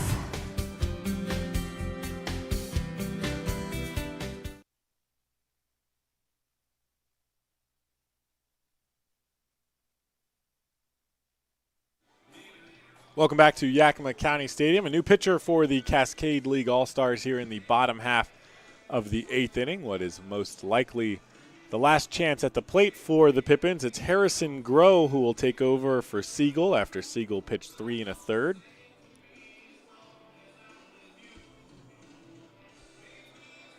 So far, Garrison Eade has given up the least amount of runs in the game as far as the pitchers go for the Cascade League All-Stars, but he did not record an out. He gave up 2 runs, was responsible for 2 runs after walking 2 straight batters. They gave him the short hook, moved on to Evan Siegel, who promptly gave up a grand slam to Noah Williamson. See if Harrison Groh can keep the Pippins off the scoreboard. They've scored at least 1 run in every inning except for the first. The Cascade League Showcase team got off to a 1-0 lead in the first inning, but then in the bottom of the second, the Pippins got going. 3 runs in the second, 5 in the third, 8 in the fourth. Cascade added 2 in the fourth as well. So at that point, it was 16-3. Here's the first pitch to Sam Olson. Takes that one inside for a called strike. And then the Pippins added one more in each of the 5th, 6th, and 7th innings to make it 19-3. Pippins have yet to score 20 runs in a game this season. Most they've scored is 17. Largest win margin has been 10 runs. Up by 16 in this one, and that one hits Sam Olson to start off the bottom of the 8th.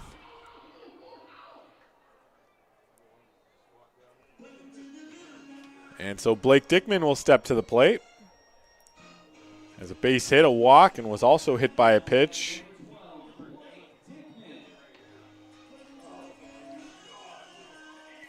One of just 2 batters who was unable to score in the 4th inning.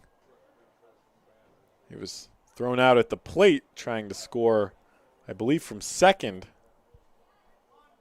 on the base hit to left by Chaz Myers. The first pitch taken in the dirt for a ball.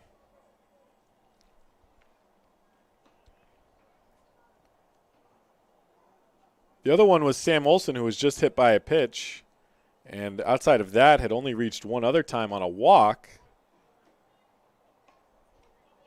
Reached on a walk back in the 3rd inning, moved over on a pass ball, stole third, and then scored on a pass ball. At the time was the Pippins' 4th run of the game. Here's the 2-0 to Blake Dickman. That one outside corner called a strike.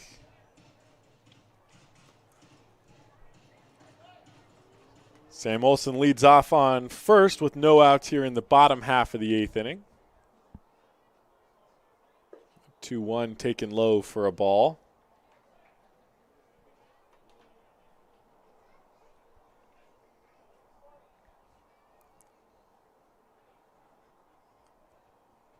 Here's the 3-1. That one outside, and Blake Dickman walks, so it's a hit by pitch and a walk to start the outing for Harrison Groh. And stepping to the plate is Bryce Martin Grudzelanek, who with 2 walks, a hit by pitch, and a base hit, has reached base 4 out of 5 of his plate appearances. He flew out back in the 5th. It's the only time he hasn't reached base between yesterday and tonight. Here's the first pitch from Groh. Fouls that one off.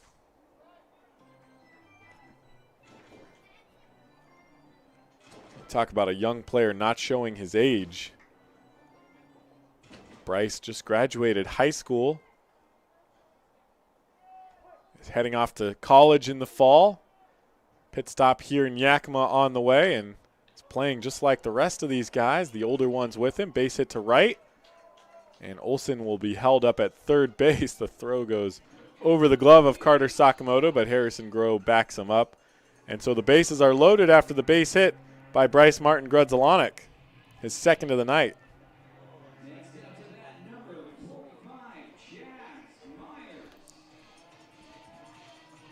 That brings Chaz Myers to the plate,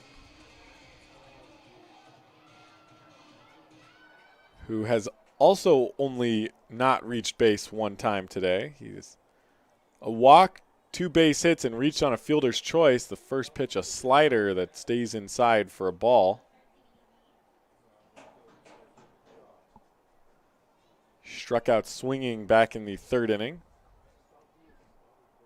Here's the 1-0. That one misses way outside, and it's 2-0.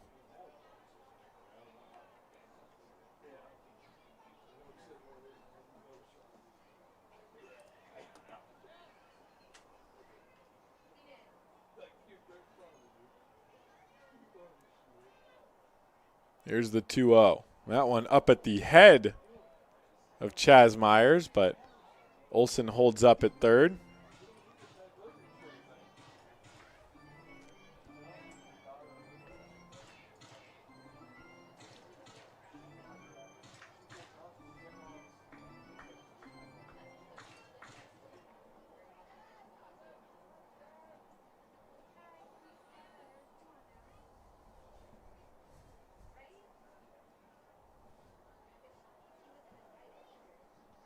Here's the 2-0 to Myers. 3-0, and they walked him on that. Scoreboard hadn't been updated. So they walk home a run. I believe that's the second time tonight. They also had a batter get hit by a pitch with the bases loaded. That was Corey Jarrell back in the second inning to force home a run. And that brings Taylor Holder up, who had a big 3-run home run back in the bottom of the fourth inning. Also has a walk, had a 2-run base hit in the third. Swings and misses at the first pitch. An RBI base hit in the fifth after he wisely got into a rundown between first and second to allow Chaz Myers to score. And then also had a base hit in the seventh. So he's 4 for 4. This is his 6th plate appearance. Here's the 0-1. Swings late on that one and is behind 0-2. First time tonight he's had 2 strikes on him. Bases loaded and no outs as Harrison Groh came into this game and hit the first batter. He saw Sam Olson, walked Blake Dickman, base hit to Bryce Martin Grudzelanek, and a walk to Chaz Myers pushed home a run here in the bottom of the 8th. Holder takes a ball low and away. And with that run, the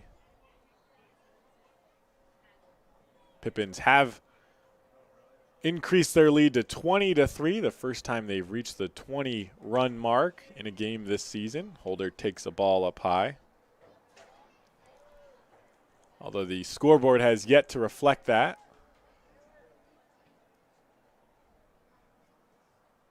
Two balls and 2 strikes for the left fielder Holder.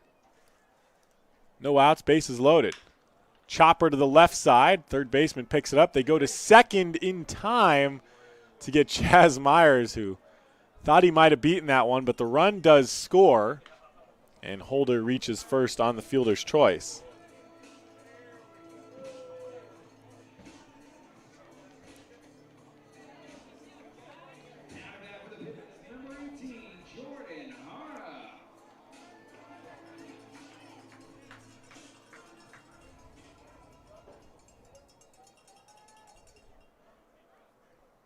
Here's the first pitch to Jordan Hara in his 2nd plate appearance.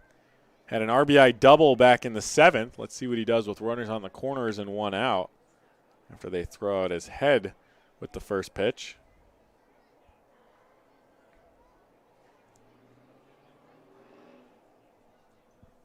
Here's the 1-0 from Groh. Popped up out of play first base side.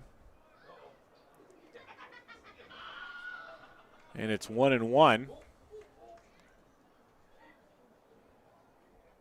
Hara, who came into the game for Corey Jarrell out in right field.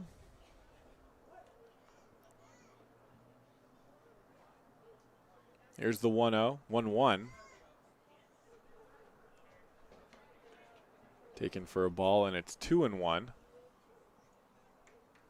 Scoreboard operator, a little bit behind here today, has missed a few pitches and has just now gotten the score updated to reflect it is now 21-3. Here's the 2-0 to Hara. Pops that one out of play, and it's now 2-2. 2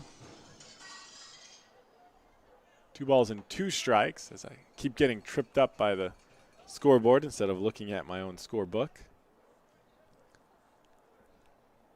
So it's Bryce Martin Grudzelanek on third base, Taylor Holder on first.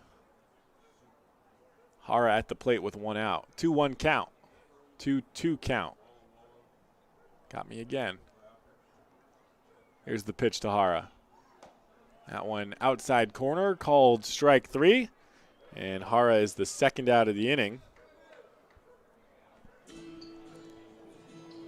That will send Peyton Stumbo to the plate for his 3rd plate appearance. That's a unique one. Never seen...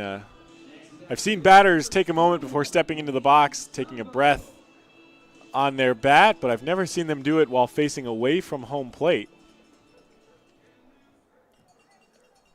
Have to ask him about that sometime. So runners on the corners still with 2 outs now for Peyton Stumbo. The Pippins lead 21-3 here in the bottom of the 8th. And the first pitch taken for a called strike.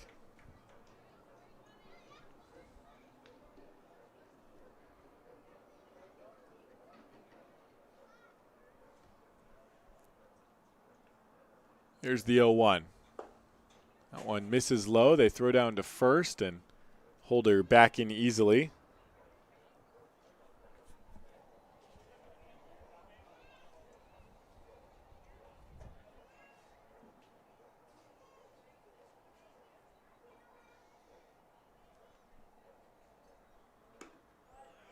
Just off the outside corner, taken for a ball, and it's 2-1.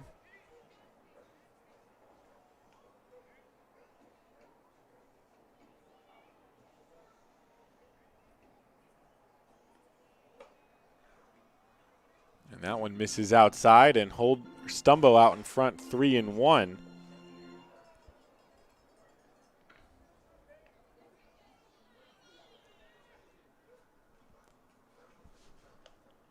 Three balls and one strike for Peyton Stumbo. Came into this game in the 6th inning. Off the end of the bat. The count is now full for the now second baseman. 2 outs. Runners on the corners. Pippins have added 2 more to their lead to make it a 21-3 lead here in the bottom of the 8th. Stumbo trying to add even more. Here's the payoff pitch. Fouls that one away.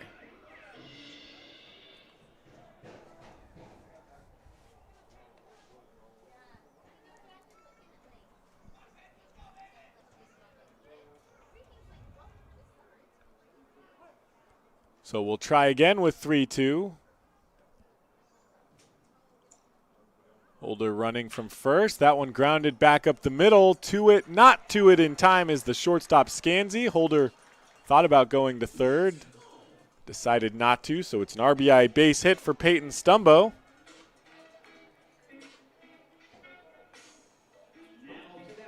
Bryce Martin Grudzalonic scores for the 4th time tonight. Holder moves to second. Willie Lajoie will step to the plate with 2 outs and runners on first and second. That one taken up high for a ball.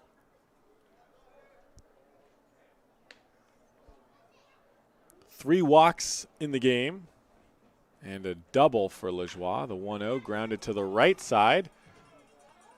Picks up and throws it over to first to retire Lajoie for the 3rd out of the inning, but the Pippins make it a 22-3 ball game. We'll head to the top of the 9th.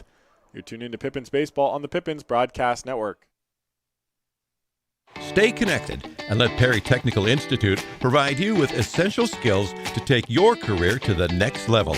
Perry Tech offers 14 specialized programs, from instrumentation and industrial automation to medical technologies, agricultural and diesel equipment technology, and professional truck driving. In as little as 5 weeks, you could be on your way to a new rewarding career. Call Perry Technical Institute today at 509-453-0374 or visit perrytech.edu. What has not traveling this last year really cost us?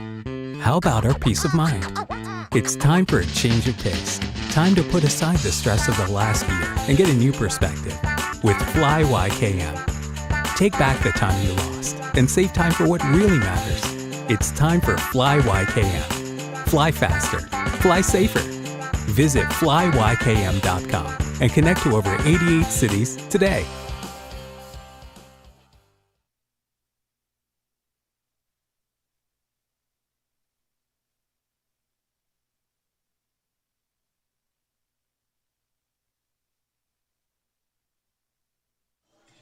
Welcome back to Yakima County Stadium.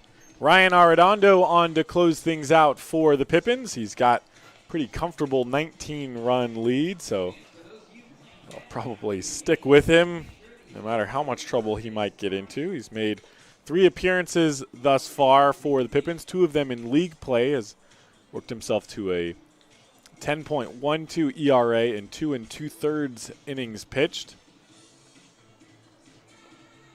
But back on the 15th against the Northwest Star Nighthawks, pitched 2 innings, gave up 2 hits, 2 runs. One of them was earned and walked one in that outing.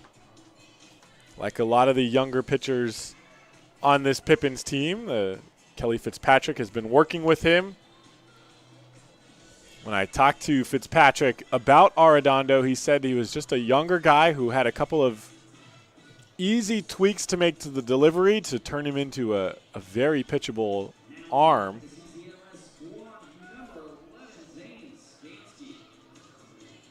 And so they've been working with him since his first outing, basically. He always comes up to them with questions. He's been seeking out feedback and trying to get better, and they're confident that in at least by the middle of the season, he'll be throwing strikes regularly enough and be a confident pitcher. Leads off Unsung Yu with a first pitch strike here in the top of the 9th inning.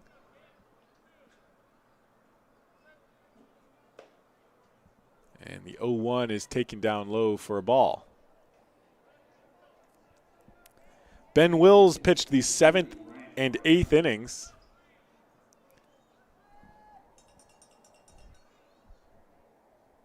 And gave up no runs, no hits, no walks, struck out 2 along the way. The 1-1 is taken down low for a ball just below the knees as well. I believe a pinch hitter was actually announced in this spot of the lineup, but didn't quite catch the name. 2-1 taken low.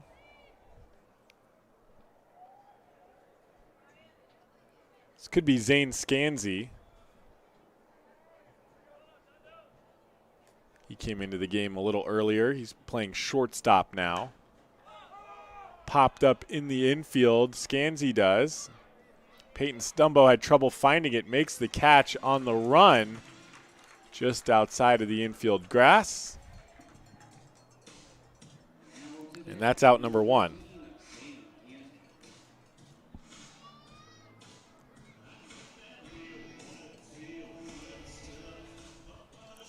Sam Canton will hit. 4th plate appearance of the night. He's 1 for 3. One of just 5 hits on the night for Cascade League Showcase team. Grounded to the right side, and Stumbo tried to make the play on that. Ended up leaving his feet, but gets past him and into right field. So it's a base hit for Canton, his 2nd of the night.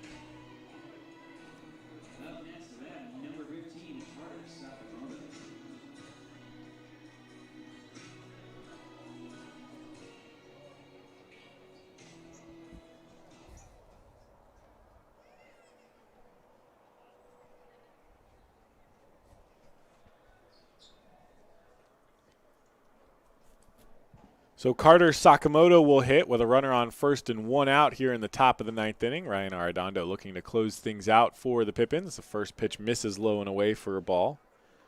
Especially with younger pitchers, it's important to not let things like that, a base hit with 1 out, that could have potentially been made by Stumbo at second. You can't let that snowball. Of course, he's got some room to work here with the 19-run lead. That one just missed off the outside corner, according to home plate umpire Jordan Smart.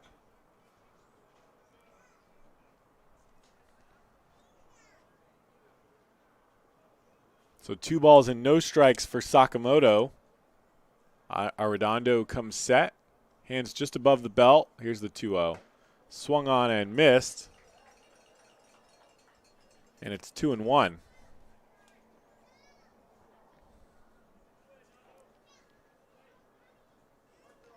This is about as low pressure of a situation as you can get for a pitcher like Arredondo. Not only is this a non-league game, but he comes into the 9th with a 19-run lead, misses low, and it's 3-1 for the catcher, Sakamoto.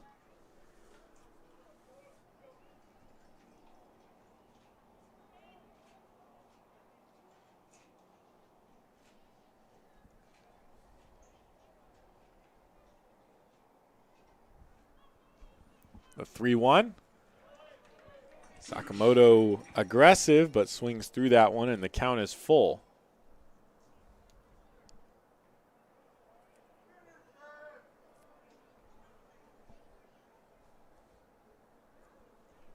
Here's the 3-2 from Arredondo. A miss outside, and Sakamoto walks. Ball skips along the warning track behind home plate.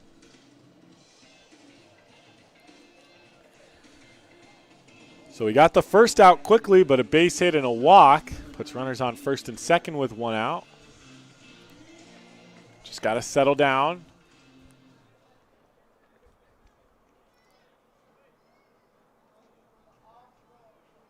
Some coordination between the middle infielders. Possibly on bunt defense. Here's the first pitch to Anthony Garrett, who swings through it for a strike.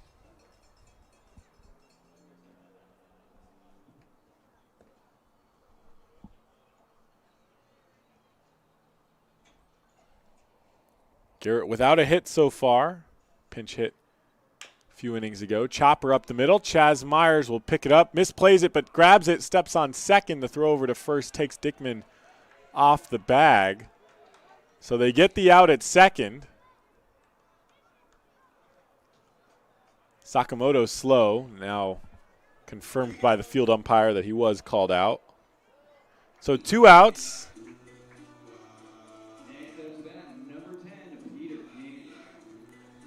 Chaz Myers was trying to catch it, step on the bag, and throw on over to first, and kind of bobbled it out of his glove. So he had enough time to step on second and tried to zip it over to first, but it pulled Dickman off the bag. He luckily kept it in front of him. So runners on the corners with 2 outs here in the top of the 9th inning. The Pippins lead 22-3. And here's the pitch to Peter King. He takes that for a ball low.